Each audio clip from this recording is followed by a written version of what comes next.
C'est pas long, j'attends le cue pour l'enregistrement. C'est bon, je l'ai? OK. Bonsoir, bienvenue à cette séance ordinaire du Conseil municipal du 15 décembre 2025. Alors, pour commencer, point du maire, j'ai quelques points, mais avant de commencer, on a des athlètes, des grands athlètes ici derrière vous dans la salle, qui se sont, on leur a mis un prix pour l'excellence. Alors, je vais donner la parole à Carole Gagnon, qui est notre déléguée loisirs. Alors, à toi la parole, Carole, pour... Merci. Bonsoir tout le monde. Alors, avant la séance, nous avons remis à 7, en fait, c'était 4 sur 7, parce que malheureusement, 3 sont absents, à de jeunes sauverois une bourse allant entre 500 et 1000 $, car ils incarnent l'excellence dans leur sport. Alors, nous avons Anaïs Leprohon, qui est athlète. Oh, excusez-moi, elle était absente, je crois, celle-là. Tu peux les mentionner quand même. Oui, alors je vais les mentionner quand même. Alors, Anaïs Leprohon, qui est une athlète en hockey féminin, malheureusement, qui est absente ce soir. Samuel Aka et Lucas Angé, je m'excuse pour l'épellation, qui sont des athlètes en ski alpin. Alexandre Bergeron et Mathias Charon, athlètes en ski acrobatique. Et Émile Desforges et Zorac Payet, athlètes en vélo de montagne. À chacun de vous, bravo. Cette bourse est une reconnaissance de vos efforts et un encouragement à poursuivre vos rêves. Votre détermination et votre passion sont une source de fierté pour toute la ville. Bravo.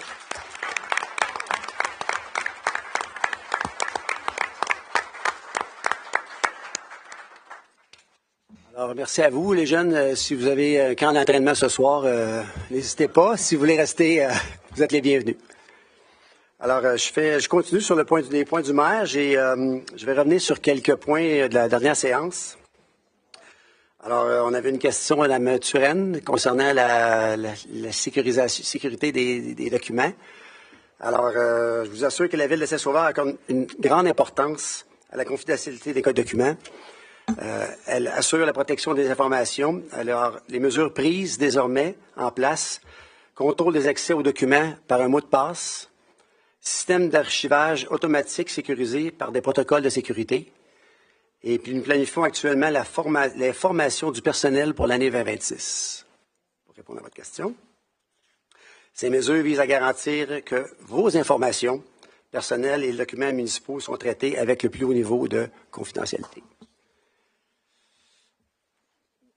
Petite nouveauté, en fait, je ne sais pas si j'avais remarqué, mais on a un nouveau code QR pour l'ordre du jour. Alors, ceux qui ont un téléphone, ils peuvent prendre le code QR. Je ne sais pas s'il y en a d'entre vous que ça a fonctionné. Il y a toujours des copies papier qui vont être disponibles au besoin, mais ça fait partie du virage vert que la Ville de Saint-Sauveur veut prendre. Essayer d'éviter l'impression de documents quand ce n'est pas nécessaire. On a un nouveau micro, parce qu'on a eu des commentaires à la dernière séance que le son n'était pas très bon. Ils n'entendaient pas les questions, les gens en ligne. Alors, en espérant que le micro va aider. Et on travaille aussi pour améliorer l'enregistrement des séances et la diffusion pour avoir une qualité supérieure. L'autre dernier point... suivant la loi sur les cités et villes, et désormais à l'exception du maire, tout membre du conseil est tenu de voter sur une proposition, sauf dans le cas d'un conflit d'intérêts. Alors, on doit voter, même si normalement, je demandais à quelqu'un de proposer, mais selon la loi, on devrait voter pour ou contre. On devrait le dire pour que ça soit entendu. Alors, c'est la loi qui n'était pas vraiment appliquée. Vous avez remarqué que l'adoption du budget cette année, on l'a reporté, et pas aujourd'hui. Normalement, dans les autres, on adopte le budget en décembre.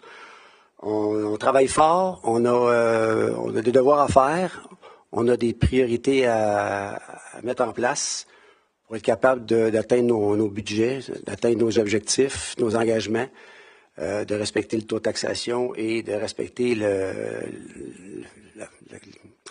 ce que les citoyens sont capables de payer. Juste à titre d'exemple, on travaille fort parce que la MRC, juste au niveau de la MRC, le taux d'augmentation de notre quote-part de la MRC est de 6,1 %. Du 6,1, la MRC a travaillé fort parce qu'ils ont leur taux ce qui est administration est 2,4, mais les GMR, c'est la gestion des matières résiduelles, le taux d'augmentation est de 3,7. Ça, c'est énorme. Et malheureusement, on n'a aucun contrôle sur la gestion des matières résiduelles. Autre que le fait qu'on peut peut-être s'améliorer en tant que citoyen pour faire le moins de déchets possible. Alors, juste donner une petite idée, là, la quote-part de la MRC, c'est 4,2 millions, qui représente 0,9 presque 1 de notre taux de taxe, ce qui est quand même important, important à retenir. Deuxième point, la SQ. L'augmentation de la quote-part de la SQ a augmenté de 6 Ça aussi, on n'a aucun contrôle sur l'augmentation de la quote-part de la SQ, qui est de 4,4 millions, qui nous coûte à chaque année, qui représente 0,8 Fait que je trouvais que c'était important de le mentionner parce que maintenant, on travaille depuis qu'on est en poste, on essaie de trouver où est-ce qu'on peut améliorer nos façons de faire, où est-ce qu'on peut améliorer et prioriser pour arriver avec un taux de taxation qui va respecter la capacité de payer de l'ensemble de la population. Alors ça, c'est pour le budget. Les feuilles, on en a entendu parler, je pense que ça fait le tour des réseaux.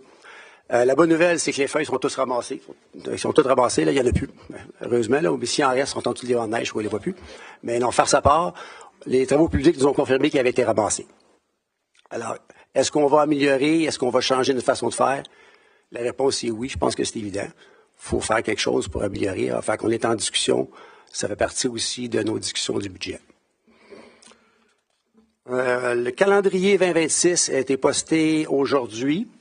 C'est bien ça? Oui? Oui, Marie-Ève, je ne sais pas où, en tout cas. Et puis, vous devriez l'avoir par la poste début, dans les prochains jours ou prochaines semaines, dépendamment de la poste. Dernier petit... les séances. Excusez-moi, non. Une tenue d'une séance d'information sur invitation pour les citoyens concernés par l'ordonnance du ministère de l'Environnement concernant leur desserte en eau potable. Alors, cette séance d'information, elle va être envoyée sur invitation. Ça va être en janvier. À vérifier, ça va être sur le site de la Ville. De toute façon, ceux qui sont impliqués vont avoir une invitation spéciale. Alors, ça fait le tour du point des conseillers. Nous avons reçu des questions à l'avance. Excusez-moi, non. Point du maire. Point des conseillers. Nathalie, as-tu quelque chose? Non. Leblanc. Et bonsoir à vous tous. Bonsoir également aux gens qui sont avec nous via le web. Je vais vous parler des associations, des gens qui font du bénévolat ce soir. Je vais en mentionner peut-être 5 associations, mais nonobstant ces 5 associations-là,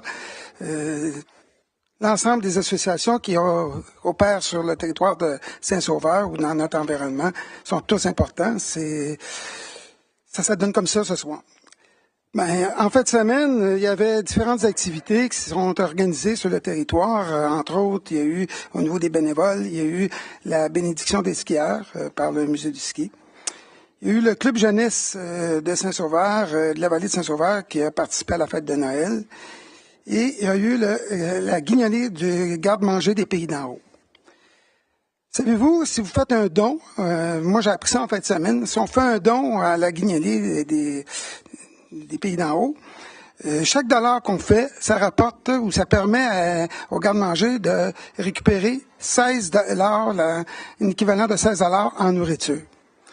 Fait que, puis tout l'argent qui est ramassé, qui est recueilli par le garde-manger des Pays d'en haut, est distribué ici dans les Pays d'en haut. Fait que c'est de l'argent, j'ai vérifié, c'est de l'argent qui demeure ici.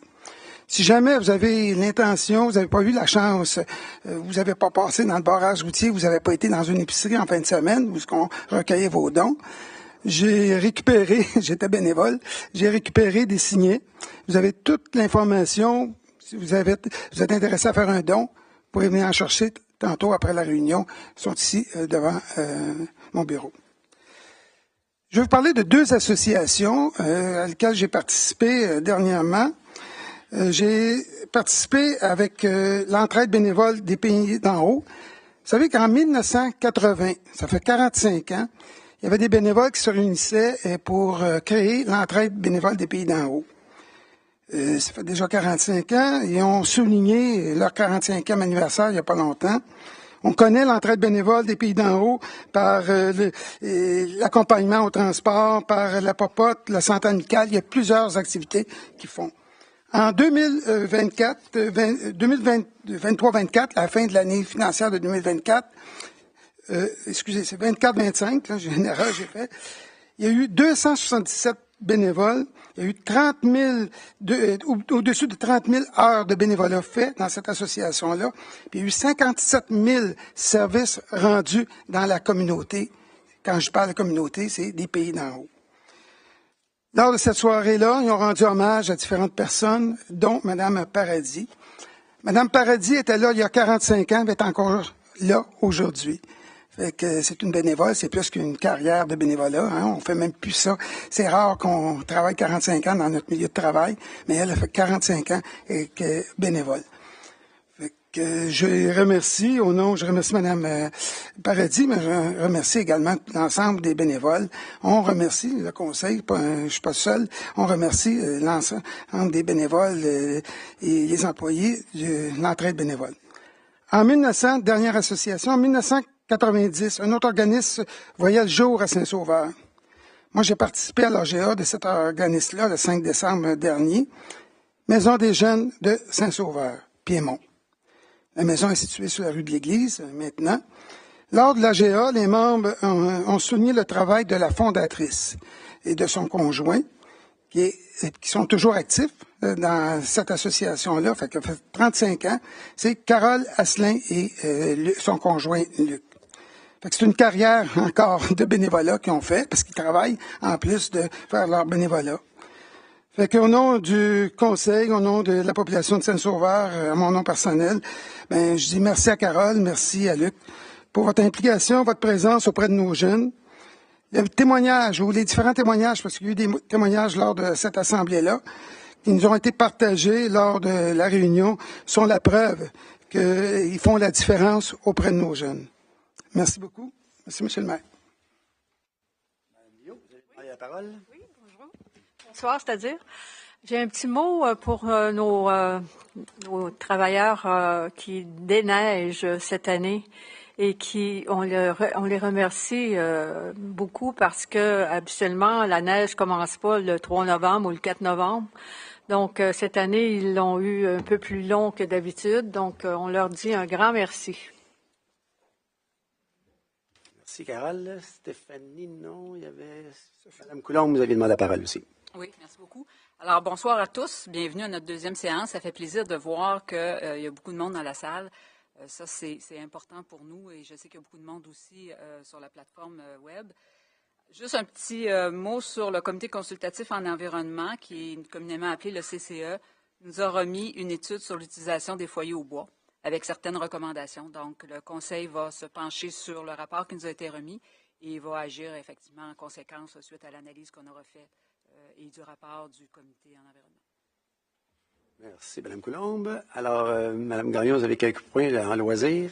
Je vais vous donner des petites nouvelles du côté loisirs. L'ouverture des patinoires et des sentiers. La petite patinoire est ouverte depuis la semaine dernière et les sentiers seront également très bientôt praticables. Pour ce qui est de la patinoire Ron Fournier, qui est la grande patinoire et terrain de pickleball durant l'été, le revêtement installé pour la pratique de pickleball complique un peu la chose, mais nous sommes en train d'étudier, de voir des solutions pour régler ça, pour avoir de la glace bientôt. Alors, ensuite, il y a eu une entente intervenue entre la Ville et les sommets Saint-Sauveur. Nous avons adopté une entente qui permet à tous les citoyens de Saint-Sauveur de bénéficier, dès le 12 janvier, d'un rabais de 25 %. Alors, c'est très intéressant pour les citoyens. Vous n'avez qu'à consulter le site de la Ville. Vous allez avoir plus d'informations.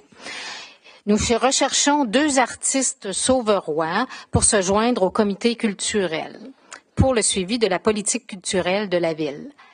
Le formulaire est en ligne sur le site de la Ville jusqu'au 4 janvier. Et enfin, on dit bravo à tous les intervenants qui ont fait de la soirée du défilé de Noël, qui a eu lieu le 6 décembre dernier, un véritable succès. Près de 30 000 personnes ont été témoins que nous sommes Saint-Sauveur, des créateurs de souvenirs. Le prochain événement à ne pas manquer est la bordée de neige qui aura lieu le 17 janvier au parc John Molson. C'est tout. Merci, Carole. Alors, les points numéro 1.3, questions reçues à l'avance ou retour sur la séance précédente. Alors, le retour, je l'ai fait tantôt. Les questions qu'on a reçues à l'avance, c'est est-ce de monsieur, Serge Martel, est-ce envisageable de pouvoir avoir sur l'avenue Saint-Denis, une zone de 30 km/h, l'installation de dos d'âne allongées avec marquage indiquant l'approche de dos d'âne?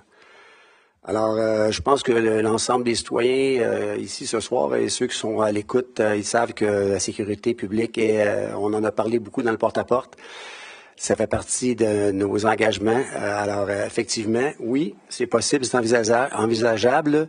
On est à étudier le où et comment. Alors, ça prend une firme pour s'assurer que de pas en mettre. Oui, on pourra en mettre sur toutes les rues, mais il y a des limites à ce qu'on peut faire aussi à notre budget. Alors, ça va être évalué et ça va être fait dans l'année 2026. Deuxième question de Sylvie Côté.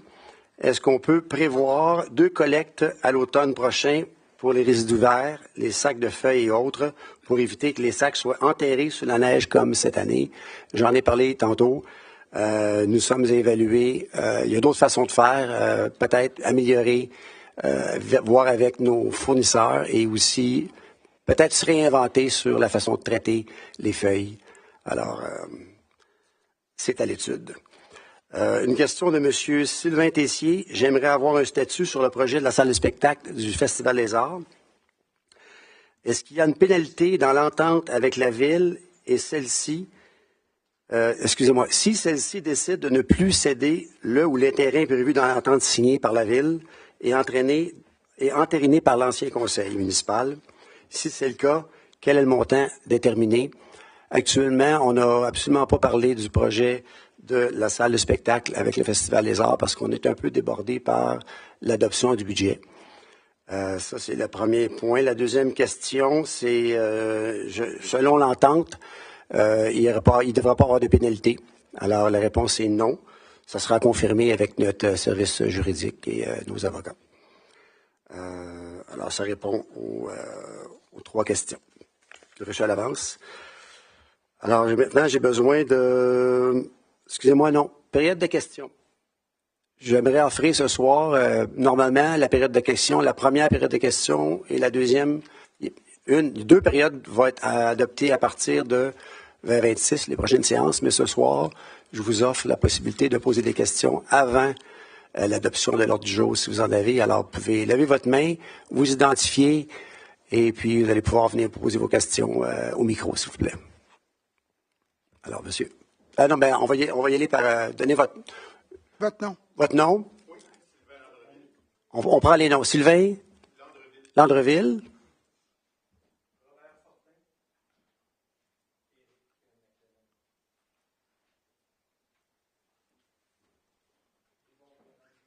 Yvon? Guérin?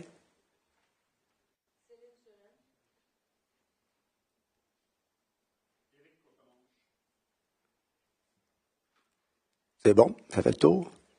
Alors, monsieur, oui, il y en avait un autre en avant ici, excusez. Pardon? Monsieur Landreville. Oui, oui. Allez au micro.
Je peux répondre à votre question. On en a déjà parlé.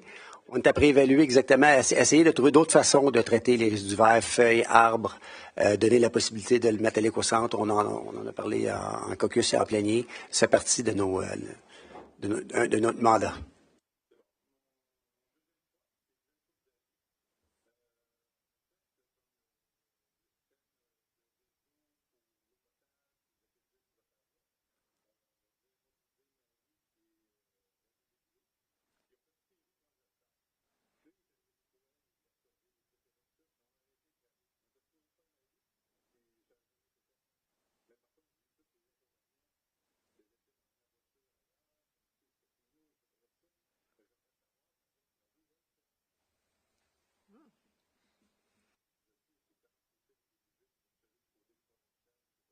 Oui. C'est une très bonne question. Ça va être regardé, on le prend en note, Jean-Philippe, oui.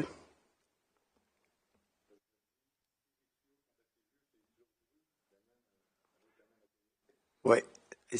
OK, merci. C'est noté. Merci, vous aussi. Yann, le prochain. M. Fortier? Fortin.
L'alignement, je me souviens très bien de vous, là, concernant les stationnements d'handicapés. On n'en a pas parlé depuis qu'on est en poste, mais je sais que ça avait été noté, Jean-Philippe, parce qu'il y a eu quelque chose, des travaux, pas des travaux, mais des études de fait, des comme on vous a écrit par courriel, M. Fortin, effectivement, on a l'obligation maintenant de faire un plan d'action annuel à l'égard des personnes en situation de handicap. Le plan est en préparation, sera soumis au Conseil dans les prochains mois. On ne rentrera pas dans l'échéance du 31 décembre, mais on a avisé le ministère.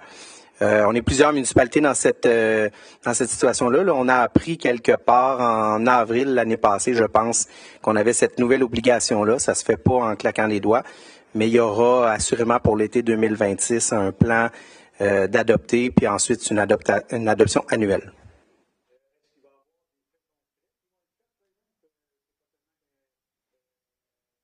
Un avis on prend cet alignement-là, mais est-ce qu'il va y avoir des corrections qui vont être faites pour 2026? En fait, un plan d'action, d'habitude, ça comprend des actions, là, fait que c'est pas juste des orientations. Oui, ça peut être un plan quinquennal, puis... Non, c'est un plan annuel qu'on doit adopter, puis ensuite de ça, pour ce qui est des actions qui se trouvent à l'intérieur, ça dépendra bien de la volonté du Conseil. Vous comprendrez que si les actions sont coûteuses, très coûteuses, peu coûteuses, ultimement, c'est le Conseil qui a le dernier mot. Okay. Concernant la rue de la Fleur? Le contrat n'a pas été donné encore. On devrait partir en appel d'offres dans les prochains jours. OK. C'est beau. Merci. Merci. Le prochain, Yann.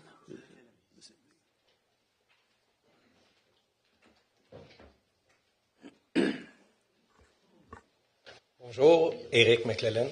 Je devance un petit peu l'ordre du jour parce que, j'avais entendu et j'ai vu que Vous parlez d'un avis d'ajustement de droit de préemption pour le lot 2 315 319. C'est un lot qu'on représente les propriétaires depuis une vingtaine d'années.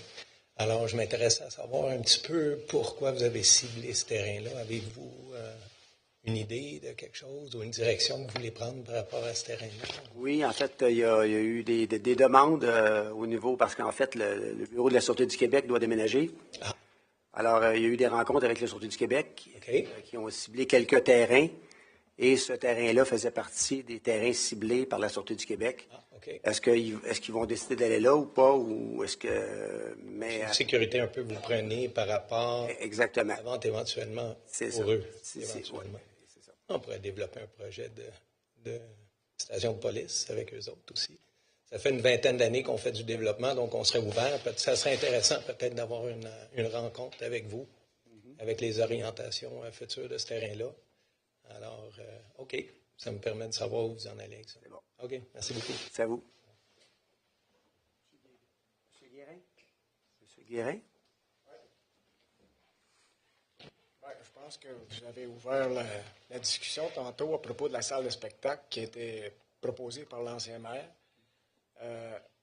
J'aimerais savoir, c'est sûr, dans le fond, qu'est-ce que vous prévoyez faire, parce que je ne vois pas l'utilité, moi, ici, à Saint-Sauveur, d'avoir une autre salle de spectacle, quand on sait très bien qu'il y en a qui ont été démolis. Approchez-vous du micro, juste pour être sûr. Il y en a qui ont été démolis pour pouvoir construire des loyers. Alors, je ne comprends pas, puis j'espère qu'il y a d'autres personnes aussi qui sont de cet avis-là, parce que entretenir une salle de spectacle qu'on sait qui fait faillite ailleurs, ça donne pas grand-chose. Et pourquoi embarquer les citoyens dans des taxes qui vont payer pour des choses qui vont s'écrouler, on sait très bien, dans quelques années? Une autre proposition que je tenais à faire, c'est qu'il y ait une réduction sur les montants à payer pour les dérogations mineures. Parce que je sais très bien qu'ici à Saint-Sauveur, il y a beaucoup de gens qui sont ici, qui font de la spéculation, mais on n'est pas tous ici pour faire de la spéculation. Et puis, pour faire des profits énormes, on veut être capable aussi de vivre normalement. Et puis, on voit que les montants sont toujours exigés un petit peu plus haut chaque année. Alors, ça, de toute façon, on sait très bien que si on obtient une dérogation mineure, on va avoir une construction qui va se rajouter à celle qu'on a. Et puis, on aura à payer de toute façon plus cher dans nos taxes plus tard.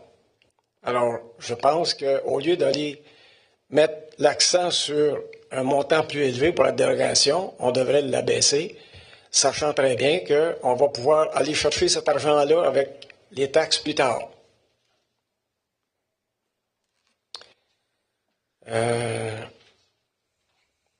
Bon, c'est ça. Je pense que c'est tout. Merci. Pardon? Vous attendez-vous une réponse? J'aimerais bien, oui. Bon. Alors, la salle de spectacle, on est encore à l'étude.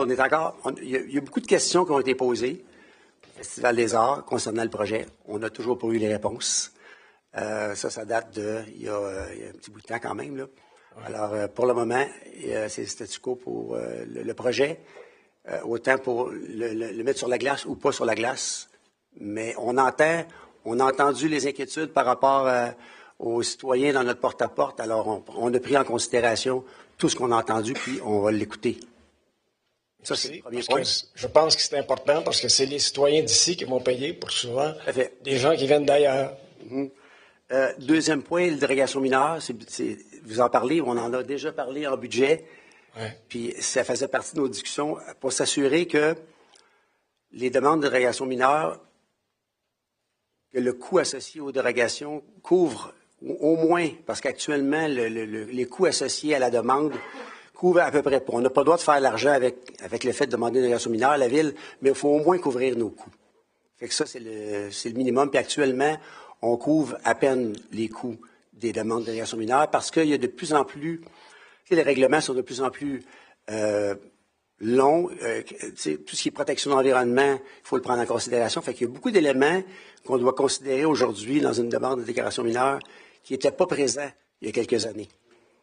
Alors, faut prendre oui, mais je sais très bien, mais il reste que des fois, on rencontre des situations qui faut que ça aille avec le bon sens aussi, là. Oui. Et, des fois, on est obligé d'avoir une dérogation mineure pour des pécadilles, un pied qui est pas dans les normes, et puis... Je suis d'accord avec vous parce qu'on est justement par-dessus. Il y en a qui peuvent prendre 3 quarts d'heure, 1 heure à régler, mais il y en a qui vont prendre 2, 3, 4, 5, 6, 7 heures. C'est ça. Alors, c'est effectivement de tarifier, avoir une tarification modulée, c'est difficile, ou à peu près impossible. Bon, en tous les cas, j'espère que... Mais c'est noté. On va regarder les possibilités de faire. Comment on peut faire mieux. Merci. Madame Turenne. Bonsoir. Premièrement, j'aimerais remercier les membres du Conseil qui m'ont illuminé de leur information sur le budget. Il y avait beaucoup de choses que je ne savais pas, alors merci à ceux à qui j'ai parlé. Je suis surprise d'être la seule qui pose une question sur le budget. C'est peut-être parce que j'ai fouillé dans les anciens chiffres puis que je suis très préoccupée par l'augmentation de la dette de Saint-Sauveur.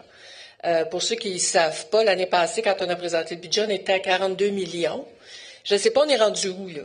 On n'est sûrement pas descendu à 35, ce qui serait le fun, mais ce qui est pas, qui doit pas être véridique. Puis quand on regarde les immobilisations pour les prochaines années, on va se ramasser facilement en haut du 70 et pas en haut du 80 millions de dettes pour la ville de Saint-Sauveur. Moi, ça m'inquiète. Je trouve que c'est pas une belle façon de céder les terrains plus tard à une autre génération. Et j'aimerais comprendre pourquoi la ville de Saint-Sauveur a une dette aussi élevée. Je comprends qu'on refait les infrastructures, je comprends qu'il faut améliorer, je comprends tout ça. Mais on n'a pas les moyens de continuer à augmenter notre dette. Et puis, j'aimerais vous féliciter. Dans votre campagne d'élection, vous disiez que vous ne voulez pas augmenter les taxes plus que le coût de la vie, mais il faut aussi être réaliste. Si les dépenses qu'on a, on n'est pas capable de les gérer d'une façon plus serrée, en faisant des coupures qui peuvent peut-être faire mal, mais qu'au moyen et long terme, qui vont bénéficier le futur de Saint-Sauveur, bien, il faut repenser la façon dont on budgète, parce que ça ne marche pas. Il n'y a pas un financier qui va regarder les chiffres, puis qui va regarder les dettes futures, puis qui va dire « Ah, ça a bien du bon sens, ils s'amusent, ils font des belles affaires, c'est ouvert aux touristes, ça ne coûte rien pour les touristes. » Peut-être que la gratuité pour tout le monde devrait changer, pas pour les résidents, mais la gratuité pour tout le monde devrait changer. Puis on devrait commencer à penser, oui, c'est bon d'avoir des touristes, mais il faut respecter les droits et les bénéfices d'être citoyen de Saint-Sauveur. Alors, c'est ce que j'ai à dire là-dessus. Je sais, je pensais, j'étais contente, j'ai dit le budget va sortir, je vais pouvoir poser des questions puis être ma fatigante de d'habitude, mais je vais être ma fatigante de d'habitude pareil.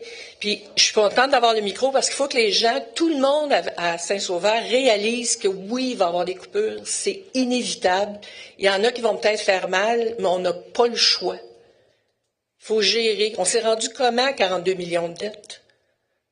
On n'est pas capable d'avoir les chiffres dans ce qui est sorti en publication. J'ai regardé, là, il n'y a pas moyen de comprendre. Puis le financement de la dette, c'est très important.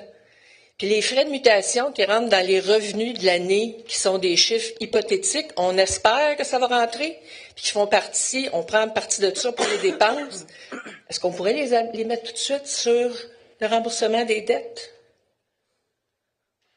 Il y a peut-être des solutions qui ont l'air bébêtes quand j'en parle, là, mais il y a peut-être une approche un peu plus simpliste. Puis comme les vieux, nos grands-parents disaient, quand on économise des cents, ça finit par faire des dollars. Fait que j'aimerais ça qu'on prenne cette position-là. J'ai pas de questions, c'est un gros commentaire, mais je trouvais ça important de le faire. Je vous remercie. Merci à vous. En fait, je peux vous commenter, Mme Turenne, ce que vous avez parlé, la gratuité, là, on en a justement parlé.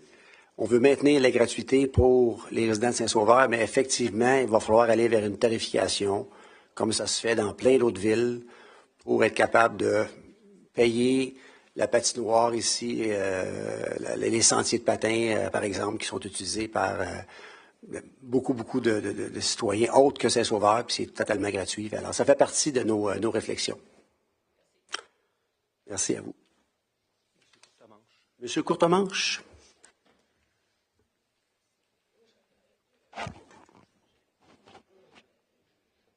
Bonjour. OK. D'abord, merci pour accepter nos questions. Moi, je parle en mon nom, mais mes voisins sont tous pas mal d'accord avec ce que je vais vous demander. C'est concernant l'adoption prévue pour ce soir du règlement 473-01 2025 pour la tarification spéciale pour les aqueducs privés. Vous avez déjà pris connaissance d'un petit document de 2 pages que je vous ai envoyé, que j'ai envoyé au maire à la dernière minute parce que je ne savais pas qu'il y avait aujourd'hui cette adoption-là. Nous, ce qu'on demande, c'est de reporter l'adoption de ce règlement-là. Je vous ai indiqué pourquoi dans ce document-là. Je ne commencerai pas à le lire, mais bref, c'est ça l'idée. On aimerait un engagement de la Ville de reconsidérer le tout, que ce soit du point de vue légal, mais aussi considérant les décisions qui ont été prises pour en arriver à ces montants-là. On a eu des rencontres à 2 reprises avec la direction générale. On a pu comprendre un peu comment que c'était arrivé, tout ça. Ces montants-là qui ont comme explosé pour la gestion de l'aqueduc privé, suivant l'ordonnance. Puis, on a compris qu'il y avait des erreurs qui avaient été faites. Lors des rencontres, les montants qui étaient mentionnés dans le projet de règlement de l'ancienne administration semblaient assez vagues. D'ailleurs, on a demandé des précisions, on les a pas eues. Puis, sauf qu'on nous a quand même dit que la direction, en fait, l'adjointe au directeur général, a reconnu que les montants étaient assez exorbitant, qu'il y a des choses qui avaient été faites qui n'étaient pas nécessaires dans la loi des aqueducs et des égouts privés, mais qui ont été faites à très haut coût pour s'assurer, pour que la Ville s'assure de donner un bon service. On est bien content de ça, mais par contre, on nous a aussi dit que ces montants-là seraient probablement en partie absorbés par la Ville. Maintenant, notre avocat nous a mentionné que l'ordonnance ne donnait pas le droit à la Ville de facturer des montants spéciaux. Donc, compte tenu qu'il semble y avoir, puis on a observé beaucoup de versions, là, autant du côté de la Ville que du côté du ministère et de notre avocat. Alors, on demande que ça soit reporté pour éclaircir la chose avant que ça devienne un règlement qui devra être contesté en cours si jamais c'est adopté. Alors, ça demeure un réseau privé. C'est pas un réseau municipal. C'est encore un réseau privé. Le ministre n'a pas l'autorisation de changer la loi, la LEP, la loi sur les aqueducs et égouts privés. Donc, tous les mécanismes, que ce soit les avis de perception, avis de refus, s'appliquent. On a d'ailleurs, lorsqu'il y a eu c'est pas un avis de perception, mais on l'a interprété comme tel lorsque le projet de règlement nous a été présenté avec un montant d'augmentation. Donc, on a l'ensemble des citoyens de notre domaine fait l'avis de refus tel que prescrit dans la loi. Normalement, la Ville, selon la loi, devait nous donner une réponse en dedans de 10 jours. La Ville ne l'a pas fait. Donc, compte tenu de tout l'aspect vague de tout ça, on demande que le règlement soit reporté à la prochaine séance, ou à tout le moins, pour qu'on ait le temps vraiment de voir, d'éclaircir finalement tout ce qui a été éclairci. Alors, en fait, le fait de reporter le règlement, on en a parlé en plénier avant la séance. Il y a des problématiques à le faire et je vais quand même laisser le temps demander à Jean-Philippe, notre directeur général, d'expliquer la raison pour laquelle, ou Yann, là, si, comme vous préférez, là, parce qu'il y a des choses qui ne peuvent pas être faites parce qu'on est tenu par le ministère de l'Environnement. Alors, je vais laisser quand même Jean-Philippe vous expliquer.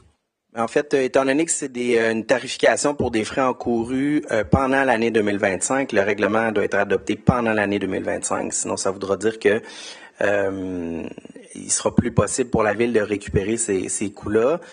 Pour ce qui est de votre avis de refus, là, vous avez quand même une réponse du ministère qui disait que le processus de refus ne s'appliquait pas. On est vraiment dans une situation où nous, on n'est pas assujettis au règlement sur les aqueducs égouts privés.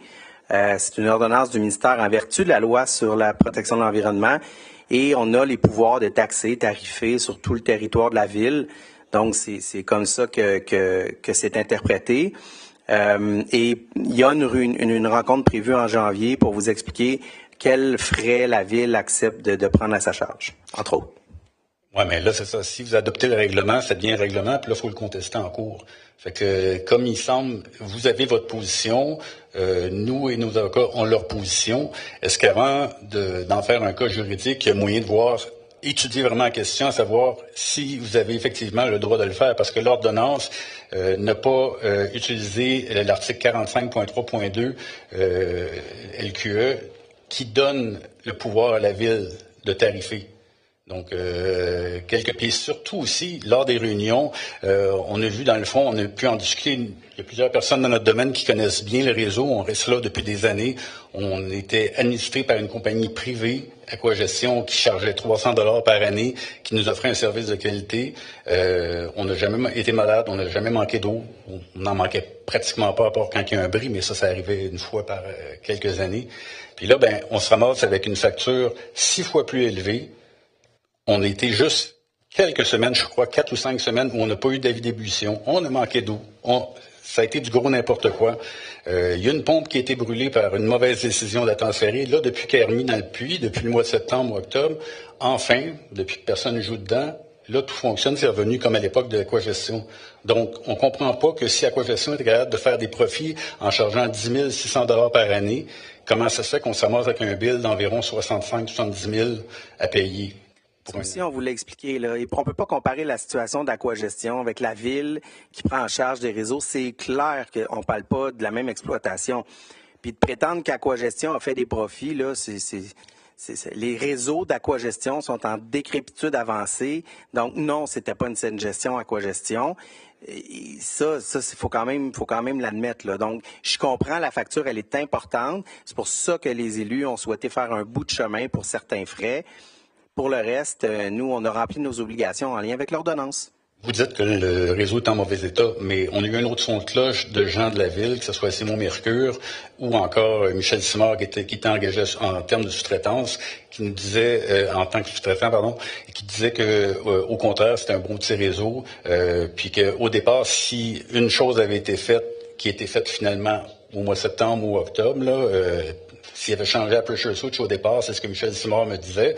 Mais je veux dire, rien de tout ce qui est arrivé serait arrivé. Le réseau aurait continué à fonctionner comme avant, puis on n'aurait pas eu de problème d'eau.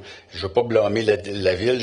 On est conscient que vous avez eu une patate chaude qui vous est arrivée dans les mains, sauf que les dépenses sont parties en folie. Je veux dire, si on arrive à 70 000 de frais, alors qu'il n'y a pas d'équipement nouvel autre qu'un timer, puis un peu de plywood pour mettre par-dessus une trappe qui a été faite, je dis pas que vous n'avez pas travaillé, là, mais je veux juste dire que on n'a pas changé le réseau, là. Je veux dire, on l'a juste stabilisé depuis que la Ville en a pris possession. Puis là, je veux dire, on s'amasse avec 70 000 de billes versus 10 600 que ça coûtait sur Aquagestion. Puis écoutez, moi, je fais 25 ans, je reste là. L'eau était bonne, là. Je veux dire, on n'a jamais été malade, puis on ne manquait pas d'eau, là. Puis là, depuis le mois de mars, c'est terrible. Puis je veux dire, en plus de ça, on se ramasse avec une facture, alors que ça demeure un réseau privé, que la loi sur les aqueducs et égouts privés s'applique, que l'ordonnance ne donnait pas à la Ville le droit de faire n'importe quoi. On trouve que c'est beaucoup, puis on aimerait ça que ça soit réétudié avant que ça soit adopté en règlement, parce que notre avocat nous l'a très bien dit, si c'est adopté en règlement, ça va être ou bien que la Ville décide d'abroger le règlement ou de l'annuler, ou bien qu'il faut le combattre en cours pour faire valoir les points de loi qui semblent être en notre faveur. Fait que je suis pas avocat, je ne veux pas en discuter ce soir, mais on peut juste prendre quand même le temps. On nous avait dit aux dernières rencontres qu'on prendrait ce temps-là. On nous avait dit, on va regarder au mois de janvier, puis là, tout à coup, ce soir, pouf, ça arrive. Moi, je l'ai su, il y a 1h30, 2 heures environ, que ça allait être adopté ce soir. On trouve que l'urgence est surprenante, disons.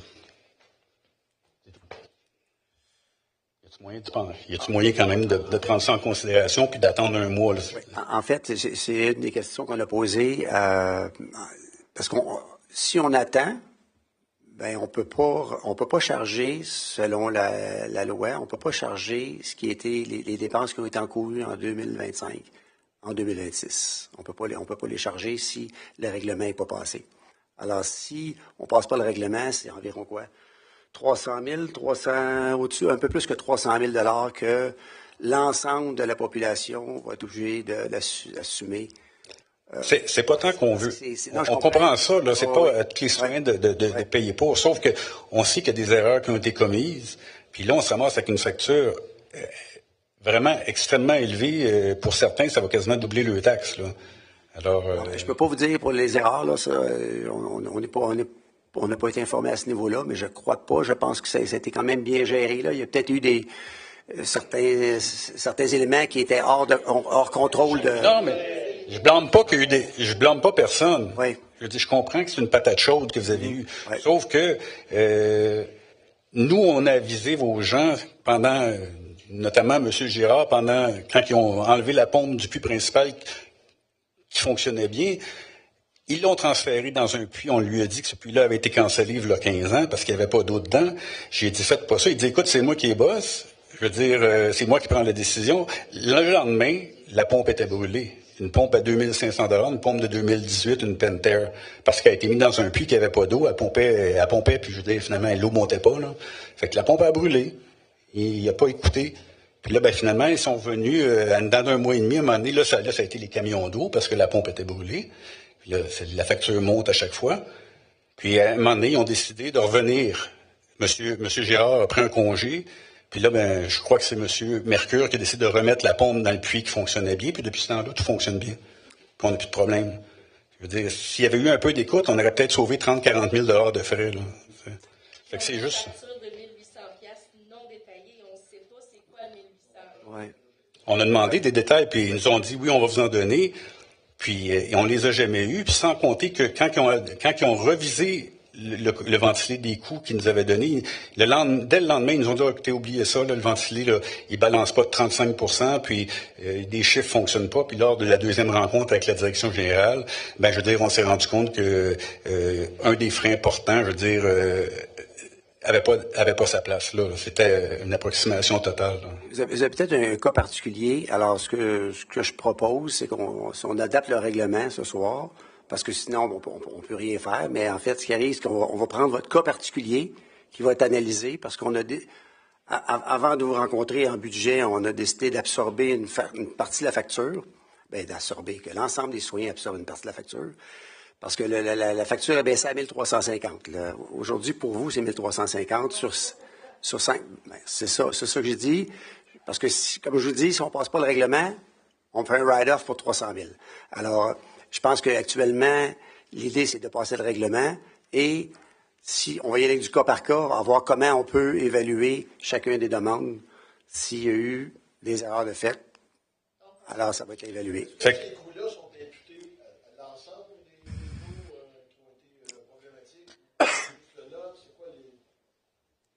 Jean-Philippe, si tu veux... C'est un montant par réseau selon les coûts encourus pour chacun des réseaux.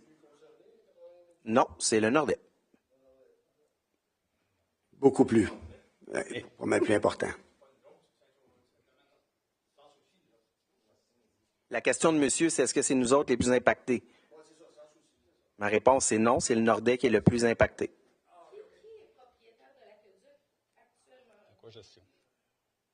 Oui. C'est encore à cogestion. Légalement parlant, c'est encore à cogestion. Là, on va se faire taxer pour un aqueduc qui appartient à personne. Taxer, comme je vous dis. Taxer, en fait, c'est payer les frais qui ont été encourus. C'est madame. Les dépenses qui ont été Parce encourues. que l'ordonnance ministérielle dit le contraire, selon nos avocats. En tout cas. Jean-Philippe, tu voulais ajouter un point? Ou? Non, mais j'allais dire, oui, la Ville a le pouvoir de taxer. Il y a des endroits où il y a de la bas-poussière mis sur des chemins privés, puis les gens sont taxés en conséquence. Donc, la Ville peut taxer sur des installations qui ne lui appartiennent pas, absolument. Ben là, oui.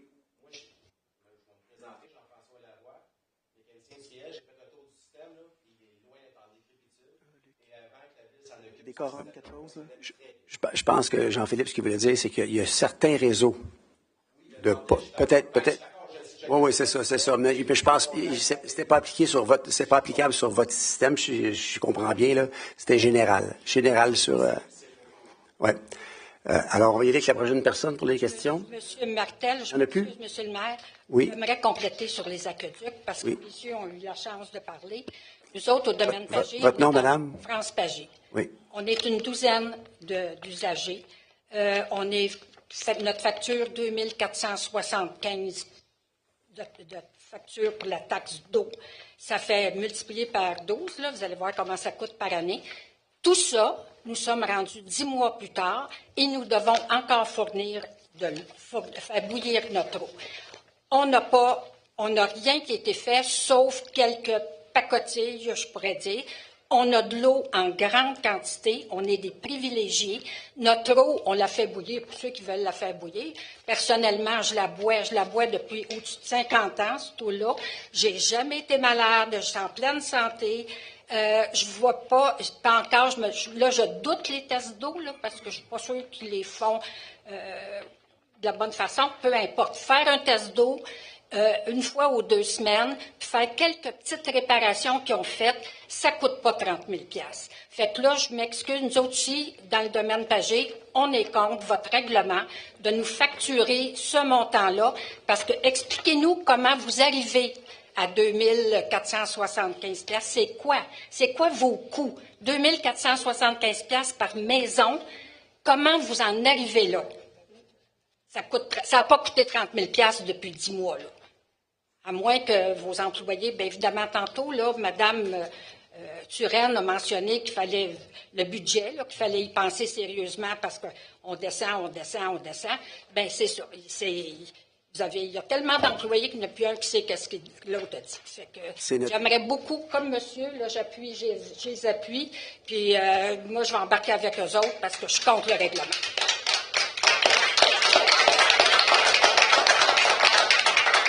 On va demander une rencontre pour chacun des réseaux. Il y a une rencontre de prévue au mois de janvier. Ça va être cette rencontre-là. OK. Il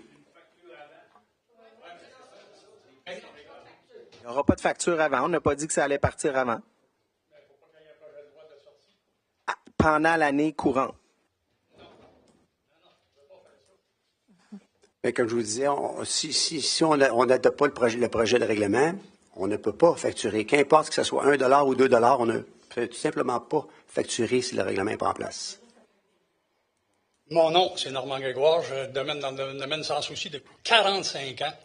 Alors donc, il y avait 2 maisons dans le domaine au départ qui étaient gérées par... exact. Jaudoin, et puis après ça, Aquagestion a pris ça. Qualité d'eau exceptionnelle. Il n'y avait pas de problème avec ça. On l'a vu pendant 45 ans, j'ai lavé mes 2 enfants là-dedans. Il n'y a pas de problème. Moi, je reste en avant de la cabane. Pas en avant de la cabane, mais en avant du panneau électrique. Depuis que la ville de Saint-Sauveur a pris ça, il n'y a pas une journée qu'il n'y a pas quelqu'un qui est venu jouer dans le panneau. Qu'est-ce qu'il y a dans ce panneau-là? Des breakers, puis comment tu appelles ça? Un télémétrie, un timer. Il n'y a pas une journée qu'il n'y a pas personne qui est venu là. Après ça, ils se sont mis à faire des travaux. J'ai donné un coup de main à sortir la pompe du bon puits. Là, ils l'ont mis dans le vieux puits, qui ne fonctionnait pas. Après ça, tout a foqué. Ils ont ramené ça dans l'autre puits. Tout fonctionne bien. Après ça, 3 jours après, 4 personnes de la ville arrivent avec les bulldozers, les camions, avec les concassés. Ils disent, on met une valve là. Je dis, mais pas de valve là, ce puits-là, il ne fonctionne pas. Fait que les dépenses ont été faites. En plus, le concassé, il emmène ça avec un petit sirou. Fait qu'ils font 4 voyages. La moitié d'une journée, une personne qui conduit ça, qui est là, qui regarde. Quand tu peux faire venir un voyage de concassé, je suis dans la construction, 450 $, un 12 roues, il va te domper ça là, puis c'est réglé. La perte de temps, la perte d'énergie, la perte de moyens monétaires. Après ça, les camions, on n'avait pas de problème. Là, les qualités de l'eau, c'est la même chose. Là, on est obligé de faire bouillir l'eau. Pourquoi? Parce que vous nous fournissez des tankers d'eau avec de l'eau contaminée. Ah oui? J'ai demandé à la personne, ici, quand je suis venu, cette eau-là, elle vient de où? La prise d'eau, elle a été prise où? Personne n'était capable de me répondre. Moi, j'ai fait faire 2 tests d'eau. Je les ai à la maison, j'ai pas de problème, je peux vous les fournir n'importe quand. J'en ai même fait venir un ici, à l'hôtel de ville. Mon test d'eau, elle est parfaite. Pourquoi qu'après qu'il ait emmené des tankers d'eau dans notre réserve d'eau, que notre eau est contaminée? Est-ce que cette eau-là elle a été pompée dans le lac du Mont-Vitan ou de n'importe où? On ne le sait pas. Parce qu'on n'a pas de nouvelles. Puis en plus, ce que vous nous chargez, on n'a aucune ventilation des prix. Moi, je suis dans la construction, je donne une facture à monsieur-là ou à monsieur-là, puis j'ai dit, regarde, ton déneigement avant ça, chez vous, là, ça coûtait 600, ben aujourd'hui, ça coûte 1200. On dit pourquoi? Ben, c'est parce que là, j'ai poussé la neige un peu plus loin ou j'ai tassé ça un peu plus loin. C'est ce que la ville a fait avec cette domaine. Le concassé, ils ont mis des ponceaux, ils ont changé les pompes de place, ils ont ramené la pompe, ils ont brûlé une de nos super bonnes pompes en plus. Puis là, on n'a plus de pompe de spare parce qu'ils ont brûlé la pompe. Qui va la payer, cette pompe-là? Puis en plus, vous nous chargez 4 fois ce que ça nous coûtait avant. Écoutez, Yann, est-ce qu'il y a possibilité d'adopter le règlement et de s'ajuster pour les montants selon une étude, non? Il n'y a pas possibilité de faire ça. Les règlements, OK. Bon. Je pense qu'on va suivre l'avis juridique quand même des gens qui sont qualifiés dans le domaine. Et dans le règlement Oui, non, je suis d'accord. Mais selon le ministère des Ressources naturelles, c'est à marquer à la Ville de faire aucun travaux majeurs. Pourquoi qu'on se ramasse avec une facture de même si aucun travaux majeur a été fait? On va prendre le temps de l'évaluer. On va prendre le temps dans la séance d'information. Je pense que ça va être clair. Je vous invite à être présent, naturellement. Là, puis je vais être là personnellement. J'espère que la date de paiement va être assez éloignée, que ce ne sera pas pour janvier 2026. Bien, quand les dates de paiement, c'est sur 5 versements, selon le règlement actuel. C'est ça, Yann? Oui. Merci. On le prend en note. En tout cas.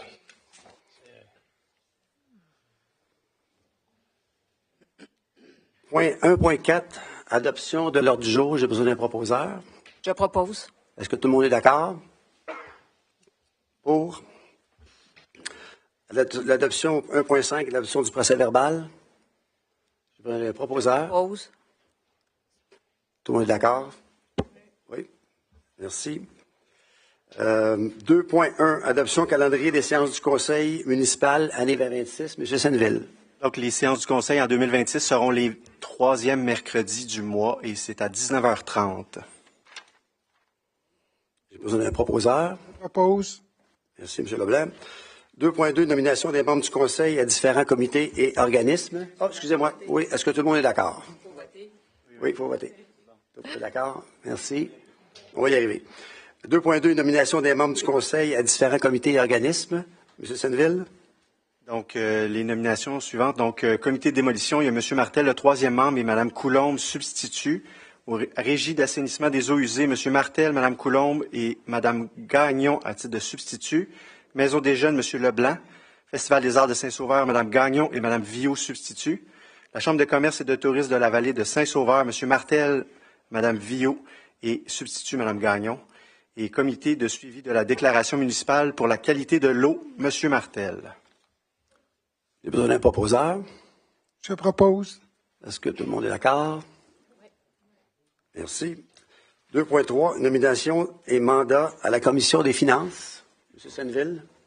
Donc, que soit constituée une commission du Conseil sous la dénomination suivante, donc Commission des finances, que cette commission ait pour mandat d'étudier et d'analyser toute question relative au budget de fonctionnement, au programme triennal d'immobilisation, à la gestion budgétaire et d'octroi de contrats, de formuler selon les besoins et des recommandations au Conseil portant notamment sur les priorités d'intervention en matière de gestion des finances publiques, et de déposer au moins un rapport annuel d'activité au Conseil municipal et d'effectuer tout autre rapport ou avis que le Conseil juge nécessaire, que soient nommés les membres de la Commission, M. Martel, M. Leblanc et Mme Coulombe. J'ai besoin d'un proposeur. Je propose. Merci. Est-ce que tout le monde est d'accord? Oui. 3.1, avis d'assujettissement au droit de préemption sur le lot 5. 2 315 319, le lot qu'on parlait à la période de questions. Donc, c'est un lot qui est situé sur la rue Paul. Donc, le Conseil autorise l'inscription au registre foncier du lot sur la rue Paul pour une ou plusieurs fins municipales suivantes. Donc, l'implantation d'un immeuble, construction d'infrastructures publiques ou de services d'utilité publique. J'ai besoin d'un proposeur. Je propose. Est-ce que tout le monde est d'accord? Point 3.2, excusez, est retiré. 3.3, adjudication réseau, récurage du réseau pluvial 2026 avec 2 années optionnelles 2027-2028, M. Senneville.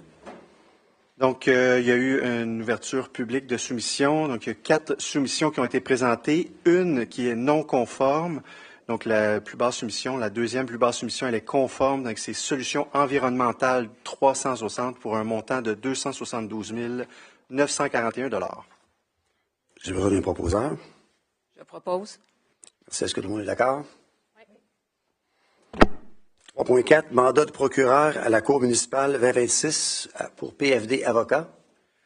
Donc, attendu l'offre de renouveler le mandat pour la période du 1er janvier au 31 décembre 2026 à la firme Prévost-Fortin-Daou, avocat, pour représenter la Ville dans les causes, notamment pénales, à la Cour municipale de la Ville de Sainte-Adèle. Donc, le Conseil entérine le mandat à PFD Avocat. Besoin d'un proposeur. Je propose. Est-ce que tout le monde est d'accord? 3.5, autorisation de paiement et renouvellement des assurances générales 2026. Fonds d'assurance des municipalités du Québec. Le Conseil autorise le paiement d'une facture au Fonds d'assurance des municipalités du Québec pour l'ensemble des couvertures 2026 au montant de 386 864 $.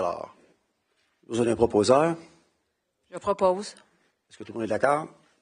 Oui. Ressources humaines, 4.1, adoption politique en santé, sécurité et mieux-être au travail. Donc, la Ville de Saint-Sauveur reconnaît que la santé, sécurité et le mieux-être de son personnel sont des conditions essentielles à la prestation de services de qualité à la population. La Ville souhaite instaurer un environnement de travail sain, sécuritaire, inclusif et favorisant l'épanouissement des employés.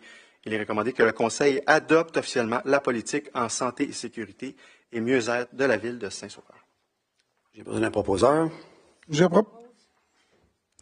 Mme Gio. Est-ce que tout le monde est d'accord? 5.1, autorisation de signature, entente et financement d'un service de premier répondant, Santé Québec. Donc, la Ville de Saint-Sauveur souhaite augmenter la rapidité et l'efficience des réponses en cas de situation médicale d'urgence vitale en attendant l'arrivée des paramédics, que la Ville a pris connaissance de l'entente de service de premier répondant proposée par l'Établissement territorial de Santé Québec, que le Conseil approuve l'avis d'intention d'implanter un service de premier répondant et que le Conseil autorise le maire et le greffier à signer l'entente et le soutien financier avec Santé Québec pour l'implantation du service. J'ai besoin d'un proposeur. Je propose. C'est un bio. On est d'accord? 6, travaux publics et génie, demande d'aide financière, projet particulier d'amélioration par circonscription électorale, avenue Guindon. Donc, attendu que le réseau routier pour lequel une demande d'aide financière a été octroyée est de compétence municipale et est admissible au PAVL, notamment pour des travaux rue Avenue Guindon. Donc, les travaux ont coûté 396 000 $ et la subvention est de 13 000 $. J'ai besoin d'un proposeur. Je propose. Merci. Est-ce que tout le monde est d'accord?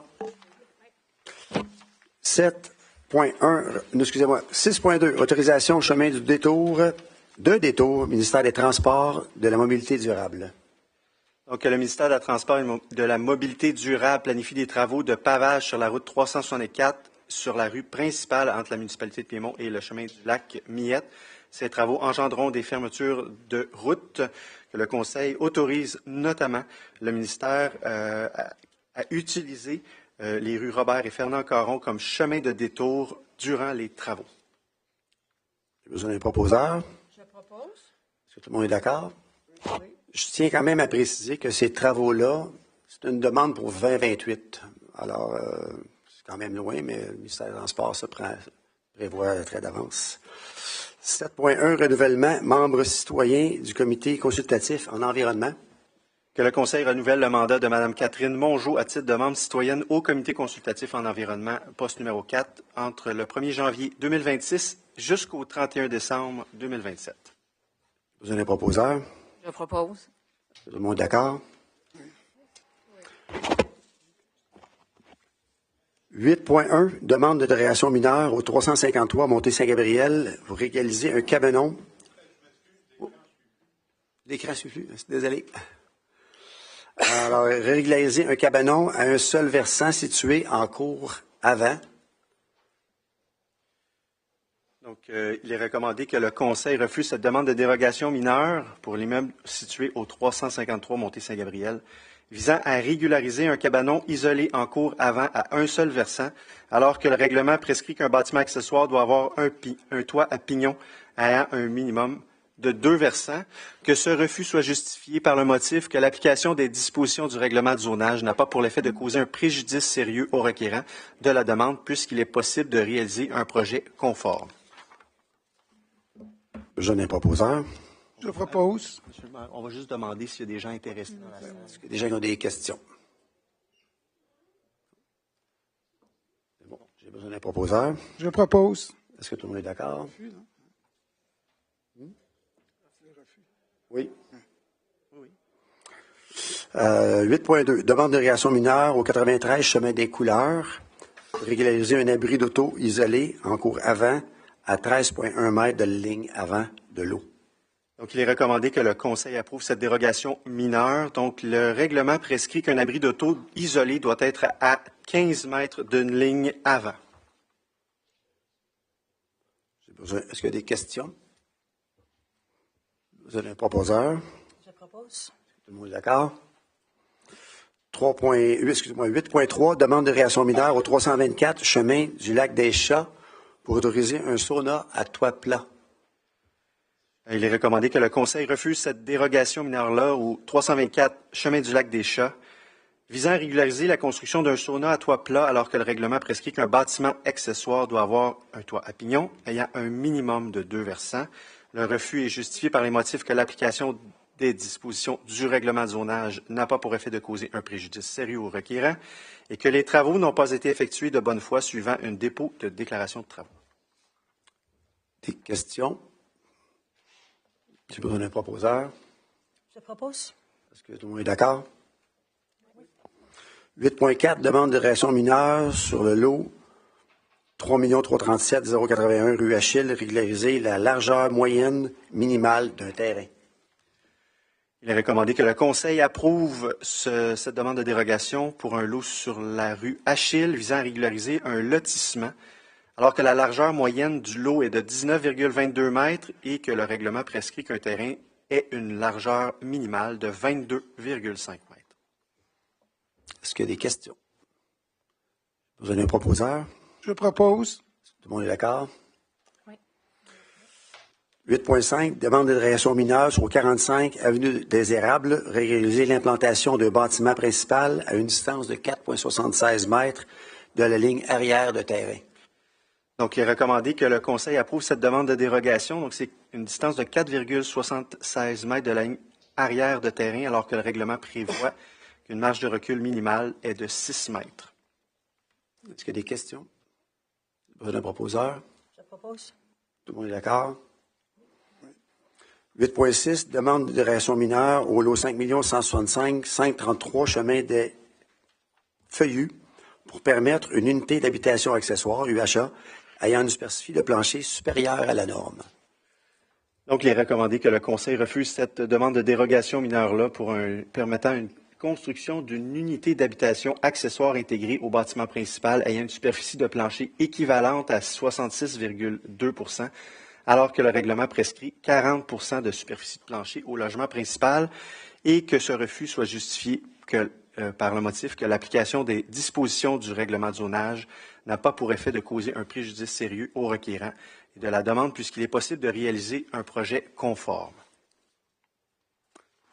Est-ce qu'il y a des questions? Vous avez un proposeur? Je propose. Est-ce que tout le monde est d'accord? 8.7, demande de dérogation mineure au 310, chemin du lac des Chats, pour régulariser l'implantation d'un garage isolé à une distance de 7,05 mètres de la ligne avant de terrain. Il est recommandé que le Conseil approuve cette demande de dérogation. Donc, c'est une distance de 7,05 mètres de la ligne avant de terrain, alors que le règlement prescrit une marge avant de 9 mètres.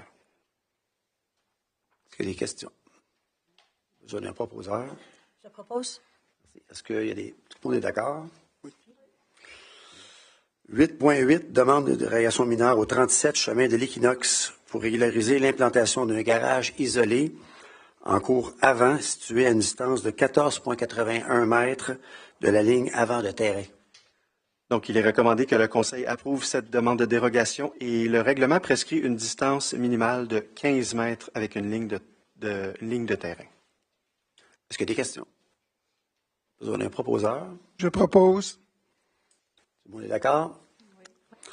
Oui. 8.9, demande de réaction mineure, 7 avenue de l'Église, boulangerie Pagé. Autoriser 2 enseignes détachées sur un même terrain et une superficie d'affichage dérogatoire. Donc, il est recommandé que le Conseil refuse cette demande de dérogation mineure, donc l'installation de 2 enseignes détachées alors que le règlement prescrit le maximum d'une enseigne détachée et une superficie totale d'affichage de 1,7 mètres carrés pour l'établissement boulangerie Pagé, alors que le règlement prescrit une superficie totale d'affichage de 1 mètre carré pour un établissement ayant 300 mètres carrés ou moins de superficie locative de plancher. Que ces refus soient justifiés par le motif que les dispositions du règlement de zonage n'ont pas pour effet de causer un préjudice sérieux. Un projet conforme peut être réalisé. Est-ce qu'il y a des questions? J'ai besoin de... Non? Pas de questions là. J'ai besoin de proposeur. Je propose. Est-ce que tout le monde est d'accord? Demande de réaction mineure, lot 5 296 582, chemin Touraine, autoriser un bâtiment principal et une galerie couverte, empiétant dans la marge minimale et une aire de stationnement devant le bâtiment principal. Il est recommandé que le Conseil refuse cette demande de dérogation mineure-là. Donc, c'est une marge latérale de droite de 4,06 mètres alors que le règlement prescrit 5 mètres. Une marge latérale gauche de 3,09 mètres alors que le règlement prescrit une même marge de 5 mètres. Et une aire de stationnement empiétant de plus de 2,5 mètres devant le mur avant du bâtiment principal alors que le règlement prescrit qu'une aire de stationnement peut empiéter d'au plus 2,5 mètres dans la partie de la cour avant située dans le prolongement imaginaire des murs latéraux. Que ce refus soit justifié par les motifs suivants, donc le préjudice sérieux n'a pas été démontré, que la demande n'a pas un caractère mineur et que la demande présente un risque de nuisance pour le voisinage. Est-ce qu'il y a des questions?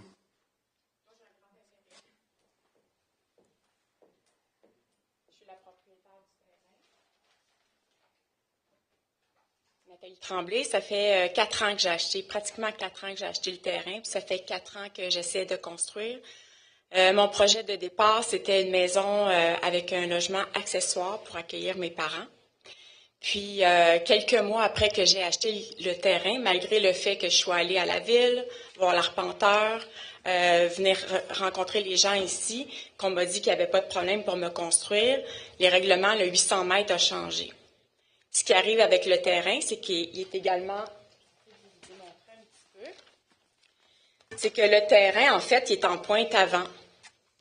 800 mètres, je ne peux pas aller plus loin que cette ligne-là ici, parce qu'on ne peut plus le faire, mais ça, c'est après que j'ai acheté le terrain, le 800 mètres. Ensuite de ça, ça prend 60% en avant de verdure. Le terrain est en pointe. Je dois faire un chemin. Je dois faire les aires de stationnement pour, en fait, 2 familles. Ensuite de ça, le logement du accessoire, il doit avoir 60% du logement du rez-de-chaussée. Donc, pour 2 adultes avec des parents avec un chien, tout ça, je pense que j'exagère pas en mettant un logement de 1000 pieds carrés. C'est une superficie de 1600. Je peux ni reculer la maison, ni l'avancer. J'ai aucune possibilité de déplacer le garage parce que le terrain est en pente. Si je mets le chemin est ici. Le garage, il doit être placé de côté. Il ne peut pas être placé autrement. On a essayé de toutes les façons. J'ai engagé 3 personnes pour dessiner les plans. Je suis rendue à plus de 50 000 $ de plans. Les taxes sont doublées Ça fait 4 ans que je paye les taxes sur un terrain, que je vis dans un 3,5 en attendant qu'il y ait quelque chose qui se passe. Je suis venue consulter à plusieurs reprises ici. Autre chose, j'ai fait faire tous les plans d'implantation. On m'a tout fait présenter il y a 1 an et demi. Je suis arrivée ici, on m'a dit que tout était beau. J'ai payé les frais. J'ai reçu un courriel pour me faire dire, oubliez ça, on a oublié que le 800 mètres était pas, que c'était une nouvelle règle. Fait que, encore une fois, j'ai tout jeté. J'ai des dizaines et des dizaines de versions de plans. Si je mets la maison conforme, il me reste 300 pieds carrés de maison. Je suis allée voir les voisins sur le côté. Il y a un voisin qui m'a écrit une lettre. Il n'y a aucun problème. Chaque côté, il y a un côté, vous allez voir, c'est des pointes. C'est la pointe du garage. Je peux pas mettre un garage de 10 pieds de profond. C'est impossible. Une auto a pratiquement 20 pieds de profond. Donc, il y a 20 pieds, mais c'est une petite pointe. Sur les côtés, autre chose, il y a quelques semaines, on m'a appelé et on m'a dit « OK, c'est beau, peut-être que tu pourrais faire la demande de dérogation. Au lieu d'avoir 5 mètres en marge latérale, tu pourrais passer à 3. Donc, tu n'aurais plus de problème. » Et en passant, j'ai reçu un autre appel le vendredi avant le CCU pour me demander de faire des modifications. L'architecte a travaillé tout le week-end pour ça.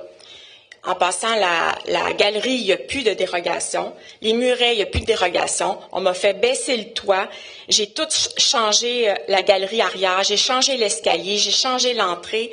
Je ne sais plus quoi faire. Je viens ici à toutes les semaines depuis 4 ans.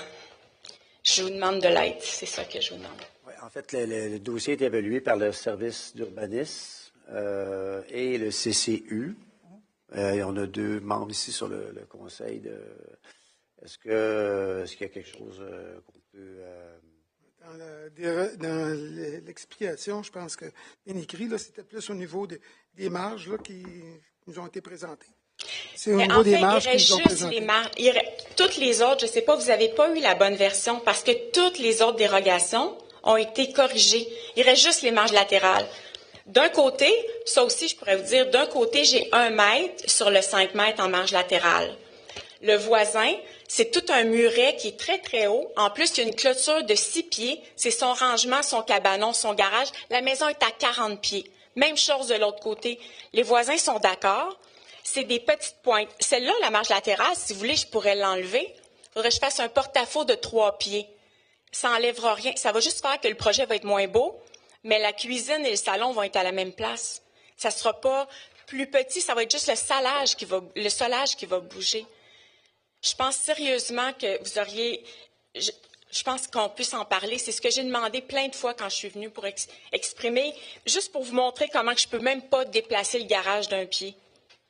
Je suis rendue à 300 000 400 000.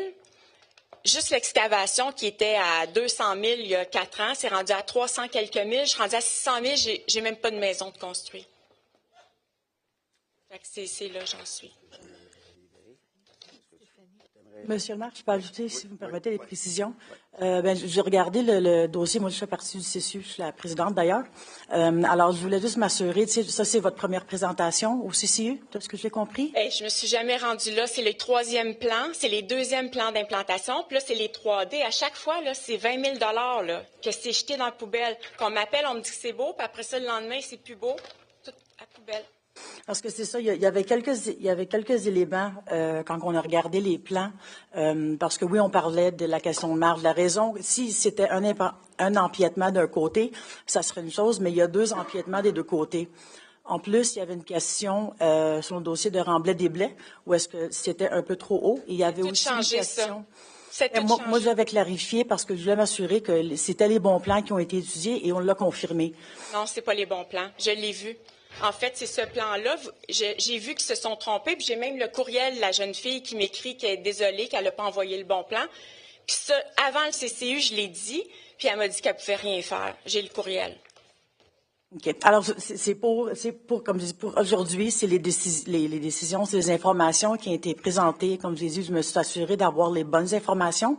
Alors, je vais vous suggérer de vous faire un suivi avec moi, mais suggérer de retourner au service d'urbanisme parce que les conclusions sont quand même assez claires. Je crois, si vous avez un élément problématique avec, comme j'ai dit, je m'engage à... Mais vous n'avez pas les bonnes informations parce que la galerie n'est plus dérogatoire. Il y a plus un muret. C'est juste la galerie qui a été enlevée, c'est ça. La galerie est enlevée. les 2 murets, c'est plus 2 murets, c'est plus un muret de long, c'est 2 murets qui sont conformes. Il n'y a plus d'escalier sur le côté. La hauteur du toit est conforme, tout est conforme. Reste-t-il, mais il y a encore la question de la marge des deux côtés. Regardez la forme du terrain, c'est tellement compliqué, il n'y a rien d'autre qu'on peut faire. 300 pieds carrés de maison d'1 million, ça n'a pas de bon sens. Je suis en train de me rendre malade avec ce dossier-là, 4 ans. Ben, c'est ça. Je suis désolée, selon la réglementation telle qu'elle existe, on doit quand même suivre. Ben, c'est les règlements qui ont été adoptés par la Ville et souvent ratifiés par le citoyen. Alors, ce qu'on veut s'assurer que c'est quelque chose qui est fait, je m'assure, comme j'ai dit, de faire un suivi avec vous pour m'assurer. C'est quoi vraiment la dérogation? C'est la pointe d'un garage dans une marge de 5 mètres. À côté d'un garage qui est plus loin, puis la maison, c'est un garage séparé qui est encore plus loin. Puis pourquoi vous me faites faire tous les plans? Faites faire les plans, les versions 3D doivent être présentées, les choix de matériaux doivent être faits, tout doit être fait, puis je me fais dire ça encore. Ben, je recommence encore? Comme je l'ai dit, venez voir le service d'urbanisme, à savoir comment qu'on peut. Il y a toutes les semaines depuis 4 ans. Il n'y a pas de suivi. Je vais m'assurer de faire un suivi avec vous, Mme Tremblay, c'est garanti. Fait que là, ce soir, c'est refusé encore. On va passer au... Mais c'est ça là, oui. Ouais. Allez-y. En fait, c'est parce qu'il manque des éléments. Actuellement, avec avec ce qui nous a été présenté, ben on doit prendre position sur ce qui nous a été présenté. Là, malheureusement, s'il y a une erreur au niveau de la présentation, là, pour nous autres, actuellement, c'est difficile. Ben, je comprends, mais c'est quand même difficile actuellement ce soir, en séance comme ça, commencer à prendre le temps de s'assurer qu'on respecte les règlements. C'est pour ça qu'on a quand même 2 personnes ici qui siègent sur le CCU. J'ai essayé de rencontrer la personne du CCU, puis quand je me suis rendu compte de tout ça, ça fait 1 mois et quelques que j'ai écrit, puis personne ne m'a fait de retour. Monsieur Martel, juste vous dire, la note de service que vous avez reçue ce soir, c'est que les marges. Il n'y a pas d'histoire de galerie, pas d'histoire de... C'est que les marges. Les marges? Oui. OK. C'est le bon dossier. Le bon dossier. OK. Tout le reste a été enlevé. Ils me l'ont fait corriger un vendredi, juste avant de présenter au CCU. Tout a été corrigé. Bon. Donc, on a le bon dossier. On a le bon dossier? Mais il reste juste les marges.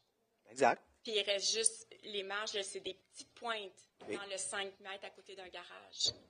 Vous dites que si ça cause préjudice aux gens, si je ne peux pas faire autrement, mais je pense que je peux vous démontrer avec tous les documents que j'ai chez moi que je n'ai pas pu faire autrement. J'ai pris 2 personnes avant, plus un architecte qui l'a pris comme un défi, 3 personnes avec 30 ans d'expérience, puis personne n'arrive à faire quelque chose. Je pense que je suis rendue là, à un moment donné.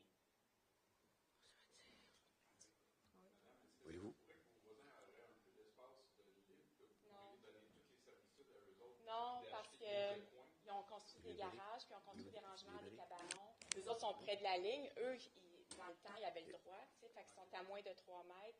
Les garages, pas leur maison. Leur maison est beaucoup plus loin. Les 2, en fait, leur maison est loin. C'est à 40 pieds de chez moi. C'est bien. Écoutez, on va prendre le temps de rencontrer, de s'assurer avec l'urbanisme et les gens concernés pour s'assurer. Faites un suivi directement avec moi, s'il vous plaît. Parce que je suis ici pour ça. Oui, je sais, mais ça fait tellement de personnes qui me disent qu'ils vont le faire. Ça, je m'engage, c'est ça qu'on veut. Présente encore. Mais écrivez-moi demain, c'est ascarrière@commercialvss.ca et je remercie Mme Tremblay de faire un suivi, comme je l'ai dit. Bienvenue. Alors, j'ai besoin d'un proposeur. Je propose. Est-ce que tout le monde est d'accord? Oui. Demande d'affichage 8.11, demande relative à l'affichage ajout d'une enseigne à plat au 200 rue principale, local 1B, Galerie d'art, Confetti. Il est recommandé que ce projet soit approuvé et que l'option 2 doit être l'option retenue pour la réalisation du projet. Est-ce que je propose. Pas de questions. D'accord. 8.12, demande relative à l'affichage, ajout d'une enseigne à plat et d'une enseigne sur poteau au 112 rue principale, Centre professionnel L'Agora. Il est recommandé que le Conseil refuse ce projet visant l'ajout d'une enseigne à plat et d'une enseigne sur poteau pour l'immeuble 112 rue principale, que ce refus soit justifié par les motifs que le texte doit être positionné de la même façon sur les deux enseignes, que le mot professionnel doit être orthographié avec des lettres minuscules, qu'une doucine doit être ajoutée sur les deux enseignes afin de présenter des détails de qualité, et les coins de l'enseigne à plat doivent être arrondis comme l'enseigne sur poteau, afin que les deux enseignes soient de la même forme.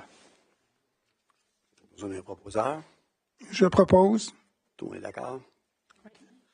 8.13, demande relative à l'affichage, ajout d'une enseigne sur une structure collective, 68, avenue de la Gare, local Ressources Céro de Pesco. Donc, il est recommandé que le Conseil approuve ce projet. Vous avez un proposeur? Je propose. Tout le monde est d'accord? 8.14, demande relative à l'affichage, ajout d'une enseigne à plat au 235 rue principale de Gios. Il est recommandé que le Conseil approuve également ce projet. Est-ce que j'ai un proposeur? Je propose. Tout le monde est d'accord? Oui. 8.15, demande relative à l'affichage, ajout d'une enseigne à plat au 217A, chemin du lac Millette, espace Nectar.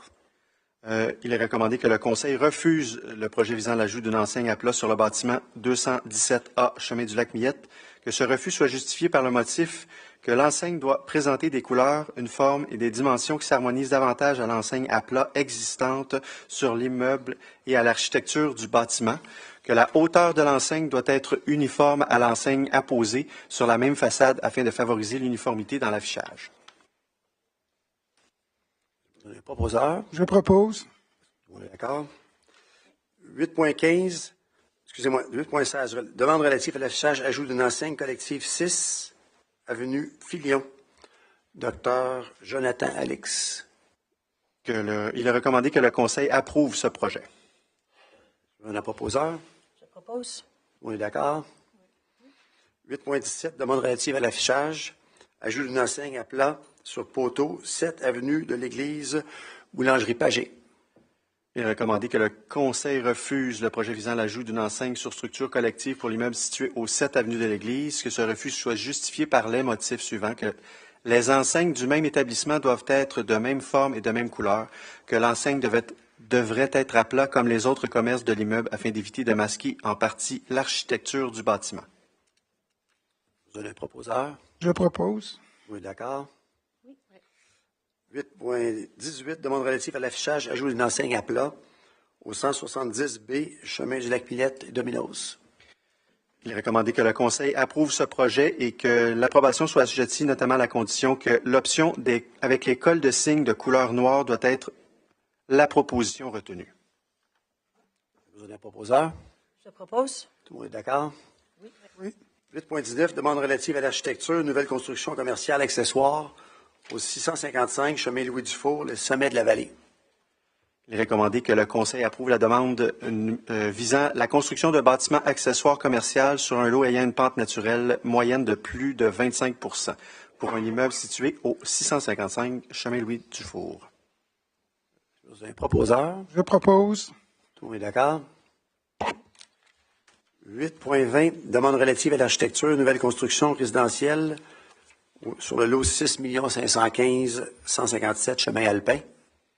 Il est recommandé que le Conseil refuse le projet visant la construction d'un nouveau bâtiment principal résidentiel unifamilial détaché, chemin Alpin, que ce refus soit justifié par les motifs que la façade principale doit intégrer un ou des pignons afin de s'harmoniser davantage aux bâtiments voisins existants, qu'un des arbres proposés pour la plantation en cours avant doit être une essence différente de celle proposée afin de favoriser la diversité des essences d'arbres proposées.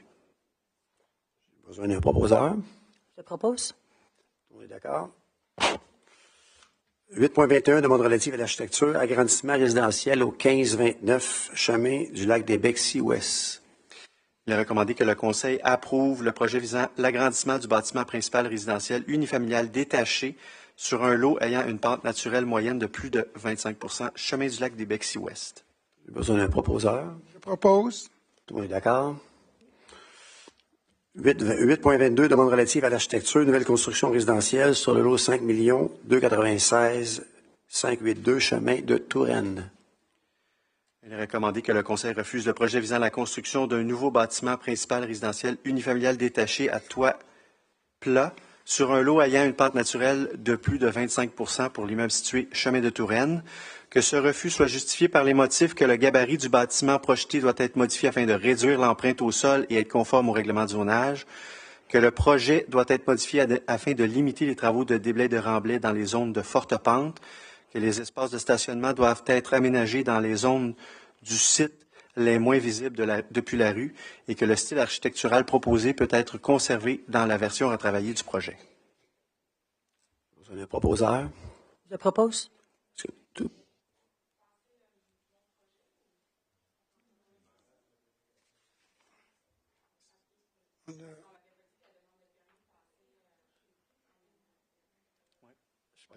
Oui.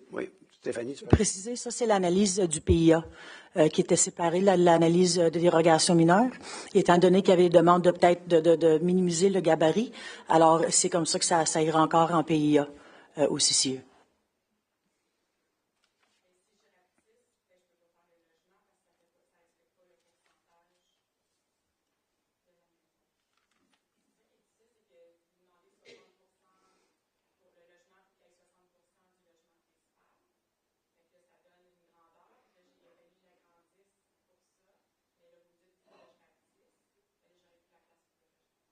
Mais c'est ça encore, ça revient à...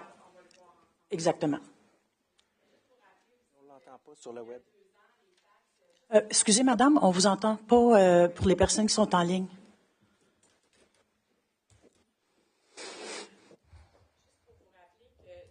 Ça fait quelques années que j'ai le terrain, mais il y a 2 ans en plus, on s'attendrait à avoir plus de services. Là, c'est une nouvelle équipe, tant mieux. J'espère que ça va être comme ça. Parce que juste les taxes municipales pour un terrain vacant que je ne peux rien faire avec, au lieu de payer 3 000, je suis montée à 6 000 $ de taxes par année pour un terrain vide.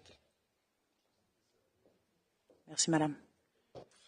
Alors, c'est quand même, ça termine les points de dérogation mineure et d'architecture, tout ça. Mais je tiens à préciser qu'il y a quand même des personnes à l'urbanisme qui connaissent les dossiers très bien. Ces dossiers-là sont analysés par quand même 5 membres du CCU. Alors, on suit les recommandations des gens qui ont fait le travail d'évaluer. Alors, juste pour être certain que c'est un travail d'équipe là, qui est fait lors d'une analyse de chacun des dossiers. 8.23, projet particulier de construction, de modification ou d'occupation d'un immeuble pour permettre l'établissement d'un usage acériculture et érablière artisanale en usage principal sur le lot 6 326 250 allées de la nature. Donc, le Conseil approuve le projet visant à permettre pour l'immeuble situé au 80 allées de la nature l'usage acériculture et érablière artisanale comme usage principal et la construction d'une cabane à sucre de 57 mètres carrés, que cette recommandation soit assujettie aux conditions suivantes, que l'implantation du bâtiment doit être à un minimum de 15 mètres de toute ligne de terrain, la hauteur pour la cabane à sucre soit limitée à un maximum de 8 mètres, nonobstant l'approbation et les conditions prescrites au paragraphe précédent, le projet doit être conforme à la réglementation d'urbanisme applicable. La cabane à sucre et le hangar doivent être utilisés exclusivement à des fins artisanales et personnelles et en aucun cas être exploités à des fins commerciales. Une assemblée publique de consultation se tiendra le 12 janvier à 19h. C'est dommage qu'on ne puisse pas le voir, parce que c'est un très beau projet. Alors, j'ai besoin d'un proposeur. Je propose. Tout le monde est d'accord? Demande 8.24, demande relative à une construction pour fin de parc, terrain de jeu et espace naturel sur le lot 6 673 204 chemin des Mômes. Donc, le Conseil approuve le projet relatif à une opération cadastrale créant 2 lots assujettis à une contribution pour frais de parc qui seront pris en terrain et devraient être payés donc en terrain d'une superficie de 2898 mètres carrés. J'ai besoin d'un proposeur. Je propose. Est-ce que tout le monde est d'accord? Oui. Merci. 9.1, politique de soutien à l'excellence sportive pour la jeunesse des athlètes 2025. C'est ce qu'on a souligné en début de séance, les 7 athlètes.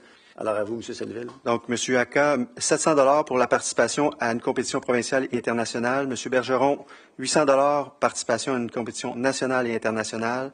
M. Charon, 500 $ participation à une compétition provinciale et nationale.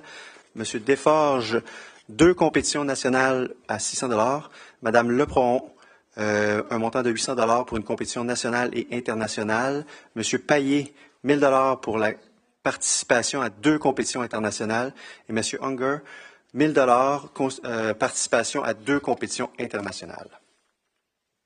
Vous avez un proposeur? Je propose. Merci, tout le monde est d'accord.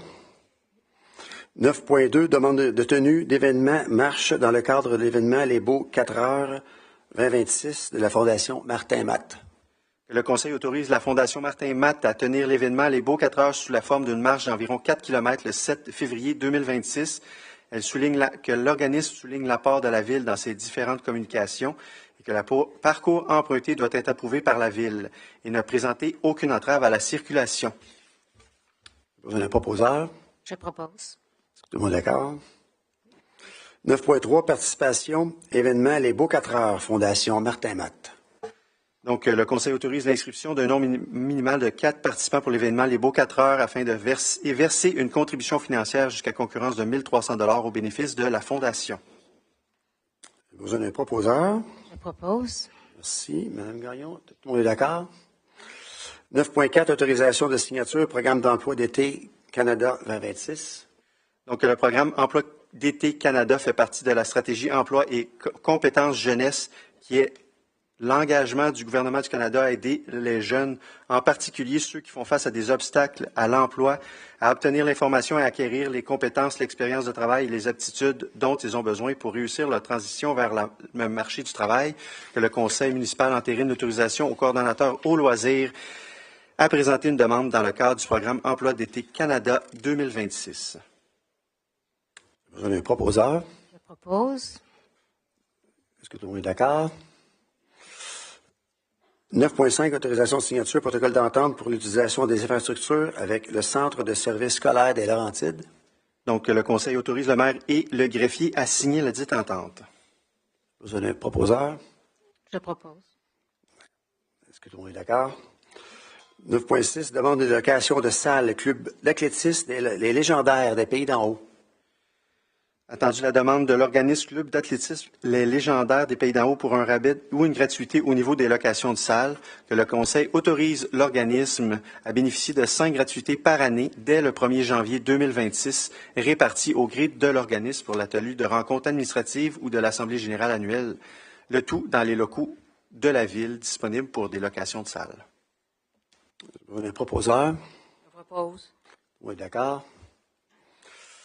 10.1, avis de motion et dépôt d'un projet de règlement 473-2026 fixant les taux et les tarifs de la taxation pour l'exercice financier 2026. Donc, il s'agit ici de donner un avis de motion. Je donne l'avis de motion? Oui, d'accord. Avis de motion 10.2, de dépôt et de projet de règlement, le règlement 474-2026 fixant les tarifs pour l'utilisation d'un bien, d'un service ou d'une activité pour l'exercice financier 2026. Qui donne l'avis de motion? Je donne l'avis de motion. D'accord. Alors, tout le monde est d'accord. 10.3, avis de motion et dépôt d'un projet de règlement 557-01-2025, amendant le règlement 57-2022, constituant un comité consultatif en environnement. Donc, il s'agit de modifier certaines dispositions du comité consultatif en environnement et c'est l'avis de motion. Je donne l'avis de motion. Tout le monde est d'accord. Règlement, adoption, règlement 473-01-2025, amendant le règlement 473-2025, fixant les taux et les tarifs, la taxation pour l'exercice financier 2025, aqueduc privé. Donc, il s'agit ici d'adopter le règlement. J'ai besoin d'un proposeur. Je propose. Est-ce que tout le monde est d'accord? Je vote contre. Je ne suis pas d'accord. Okay. Tu demandes le vote? Vous avez voté. OK, d'accord. 11.2, adoption règlement 486-2026 pour une dépense et un emprunt pour le remplacement la modification et l'acquisition de véhicules d'équipement pour les services municipaux. Donc, c'est un emprunt de 1,3 million de dollars et c'est d'adopter le règlement. Vous avez un proposeur? Je propose. Tout le monde est d'accord? 11.3, adoption de règlement 601-01-25, amendement de règlement 601-25, décrétant les règles sur la régie interne des séances du Conseil. Donc, il s'agit d'adopter le règlement qui viendra préciser notamment les périodes de questions de la séance. Vous avez un proposeur? Je propose. Tout le monde est d'accord?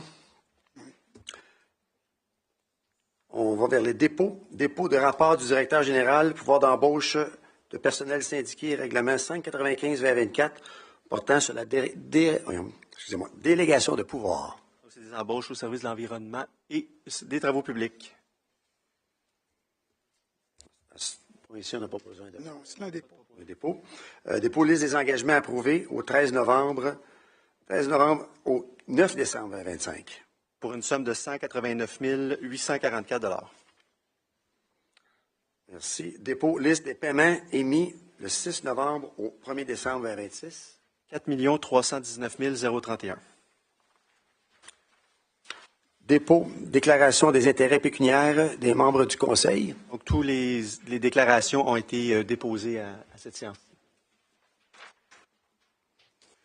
12.5, dépôt registre des déclarations de dons, marques d'hospitalité ou tout autre avantage reçu envers 25. Donc, conformément à la loi sur l'éthique, le greffier dépose un extrait du registre, donc il ne contient aucune mention d'un membre du Conseil qui aurait reçu un don, marque d'hospitalité qui excède 200 $. D'accord. Alors, point 13, deuxième période de questions. Est-ce qu'il y a des questions? Est-ce que vous pouvez vous rapprocher au micro, juste pour que les autres... On va prendre les noms. Désolé. On va juste prendre les noms. Y a-t-il d'autres questions? Non? Oui, madame là-bas. Son nom. La madame du nom. Oui. Costa. Pas de nom encore? C'est tout? À vous? Bon, je voulais savoir par rapport au refus de la dérogation mineure, si on peut plus élaborer là-dessus. C'est quand même un projet depuis 3 ans et plus qu'on fait avec mes enfants. On a acheté le terrain d'en face. Dans le fond, c'est la même copie conforme de ce qu'on fait. Au départ, il y a eu déjà eu, moi aussi, plusieurs changements au niveau des plans d'architecture. Moi aussi, il y a eu beaucoup de dépenses. Après ça a été avec au niveau du chemin privé, où est-ce qu'on l'a mis carrossable. On fait toujours tout pour la ville, puis on se fait encore refuser un projet qui est la même chose qu'en face. Je comprends pas qu'est-ce que ça change. Je comprends que le règlement de UHA a changé. Ça a été déposé au mois de mai, approuvé plus au mois d'août. Moi, ma demande, ça a été 3 semaines après, mais dans le fond, ça fait longtemps qu'on l'aurait fait, la demande de permis de construction. On avait eu beaucoup de discussions avec la direction générale par rapport à la route, qu'on a pu finalement s'entendre, puis qu'on l'a fait comme prévu, puis là, on se retrouve encore que ça marche pas. Moi aussi, j'ai eu bien des refus avec la ville depuis 3-4 ans, depuis 2-3 ans. Puis c'est pas un projet de développement, là, c'est pas j'ai 4 enfants, puis c'est 2 enfants. Ils sont en face, c'était leur projet familial. Si on y va avec le nouveau règlement de UHA, c'est une petite famille qui vont faire des enfants éventuellement. Ce sera pas assez grand. Puis on parle de 3 % de différence. Je sais pas ce que vous êtes arrivé à 47 ou 46. Je sais pas ce que vous faites le calcul, là, mais c'était genre 3 % de plus. Là. Puis j'ai vu aussi, j'étais allé voir dans les anciennes dérogations mineures qui ont été acceptées auparavant. Puis ça a toujours été des cas qui ont été acceptés. Là. Je comprends pas pourquoi c'est pas accepté. C'est sur quel point, là, votre... Le chemin feuillu, excusez. Le 8.6. 8.6. Chemin des Feuillus? Oui. Okay. Stéphanie, qui était impliquée au niveau des discussions avec le CCU.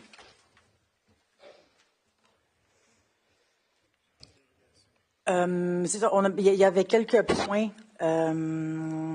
pour le refus, notamment que c'est un peu les mêmes critères que l'autre DM qui a été refusé. C'était la question de motifs sérieux.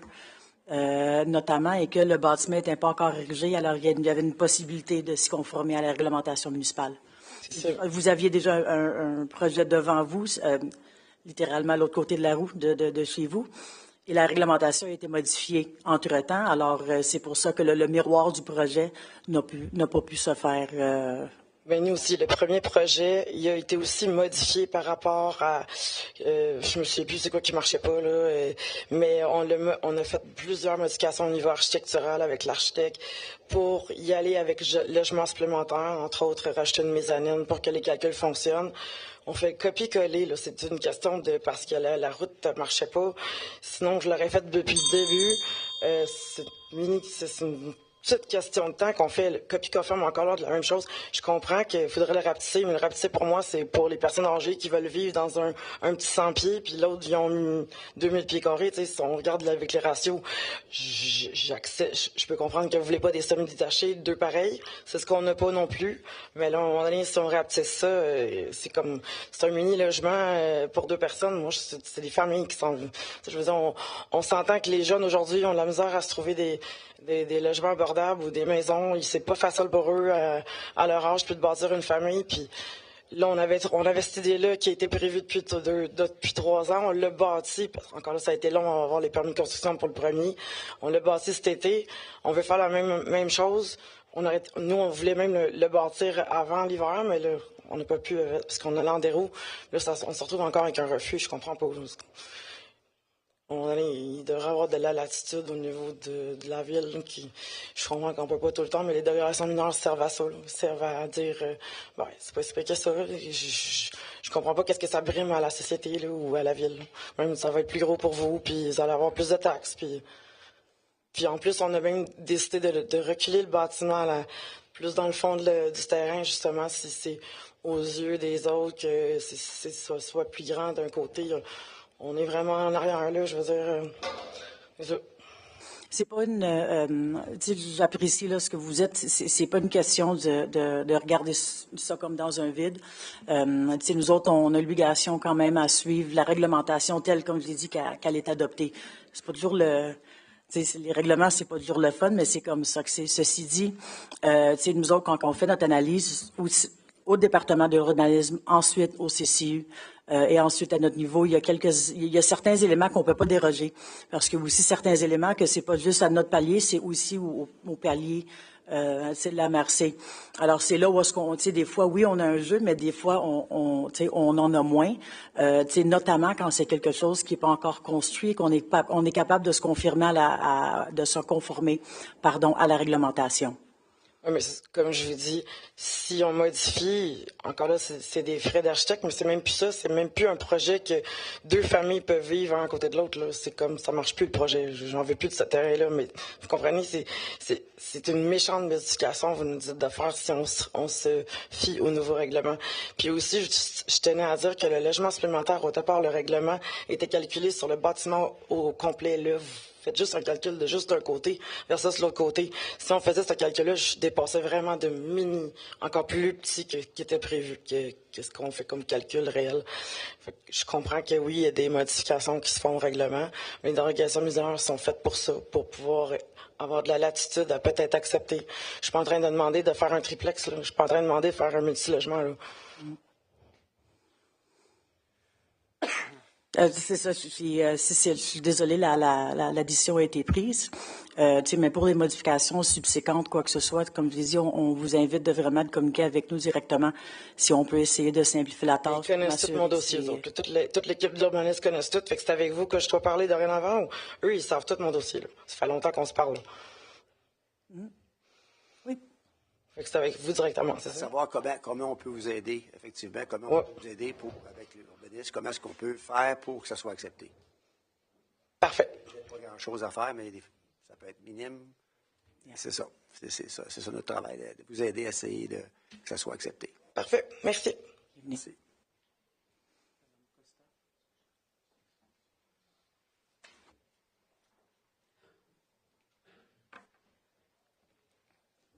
Bonjour, je suis propriétaire d'une maison sur le domaine Pagé. J'ai pas d'eau potable depuis le mois de mars. Puis là, on vient d'apprendre encore une fois par mes voisins, parce que je suis pas informée pour je sais pas quelle raison, des rencontres qui ont lieu par rapport à l'aqueduc. J'aimerais savoir la date exacte de la prochaine rencontre parce que il semble que les lettres d'invitation, je les reçois pas. Puis j'aimerais aussi connaître le montant qui a été révisé. Comme vous avez pu le donner tantôt à l'autre domaine, j'aimerais aussi connaître celui du domaine Pagé. Le domaine Pagé était à 2325 et maintenant à 1950.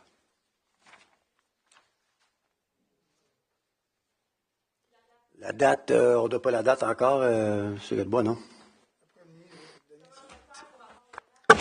Madame Costa. Madame Costa, la dernière séance, vous êtes venue faire la même intervention. Je vous ai invité au micro à venir me voir à la fin de la séance pour que je prenne vos coordonnées. Vous n'êtes pas venu. Mais c'est important qu'on ait vos coordonnées. Vous comprenez que nous, on a des listes. Peut-être que le courriel qu'on a pour votre adresse n'est pas le bon. Mais à un moment donné, il faut aussi que vous assurez qu'on a vos coordonnées. Est-ce que je comprends bien, vous êtes encore en ébullition d'eau chez vous, c'est ça?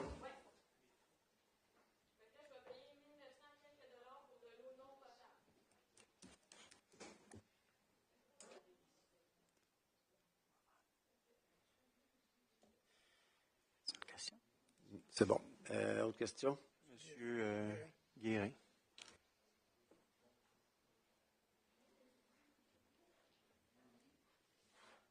Je reviens un petit peu avec le même sujet.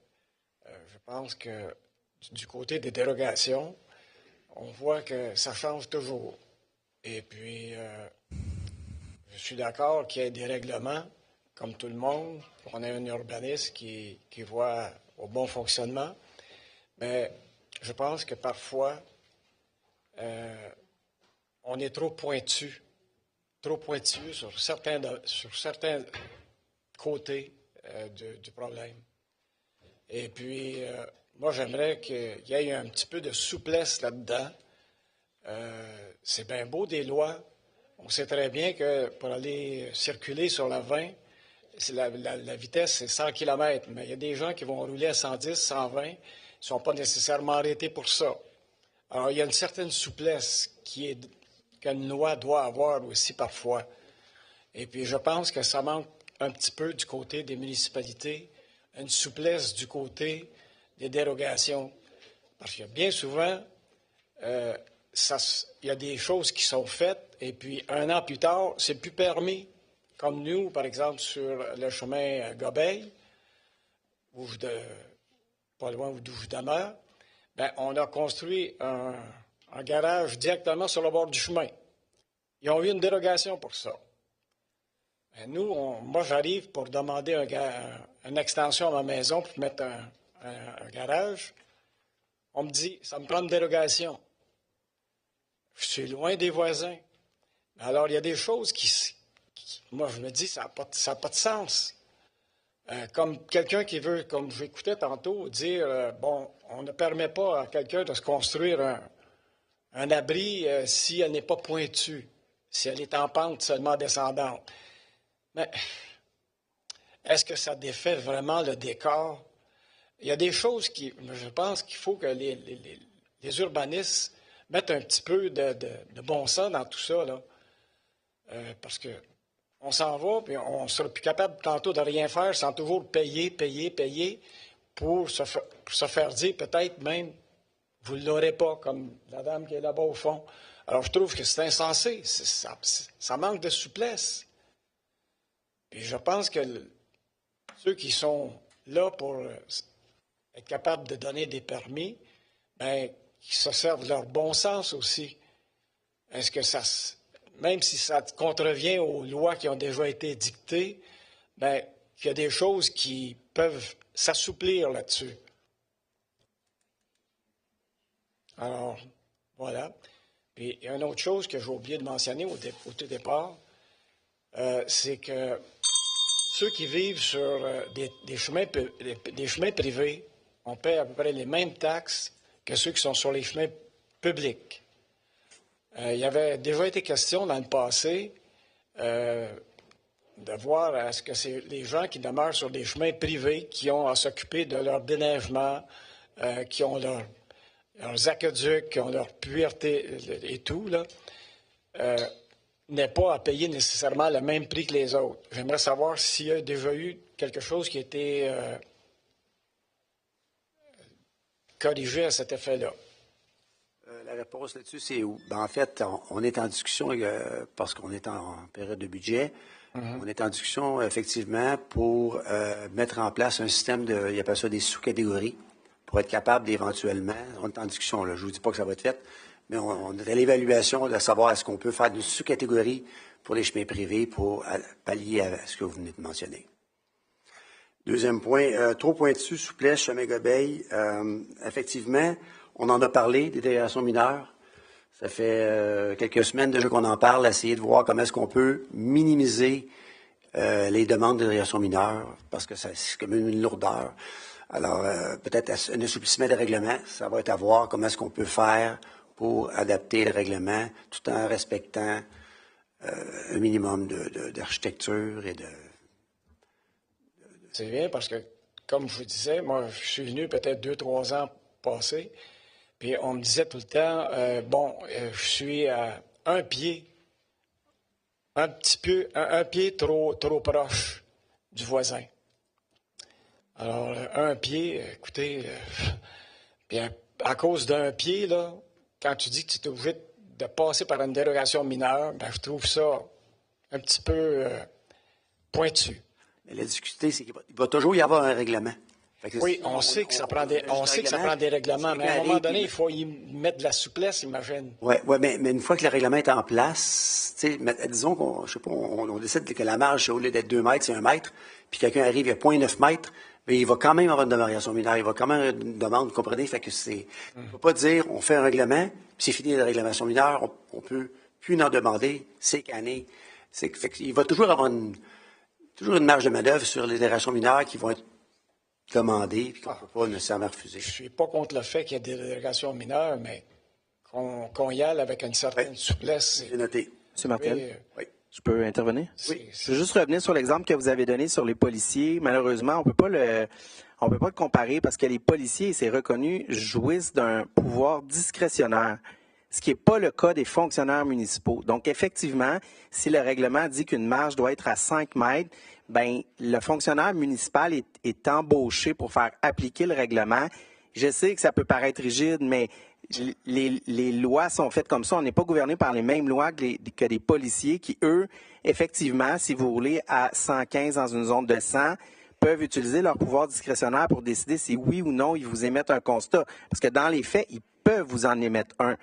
Oui, donc, mais c'est pas du tout comparable avec les fonctionnaires municipaux. C'est pas ce qu'on leur demande de faire. Et c'est pour ça qu'il existe certains règlements discrétionnaires pour le Conseil, comme les demandes de dérogation mineure ou comme les PIA à Saint-Sauveur.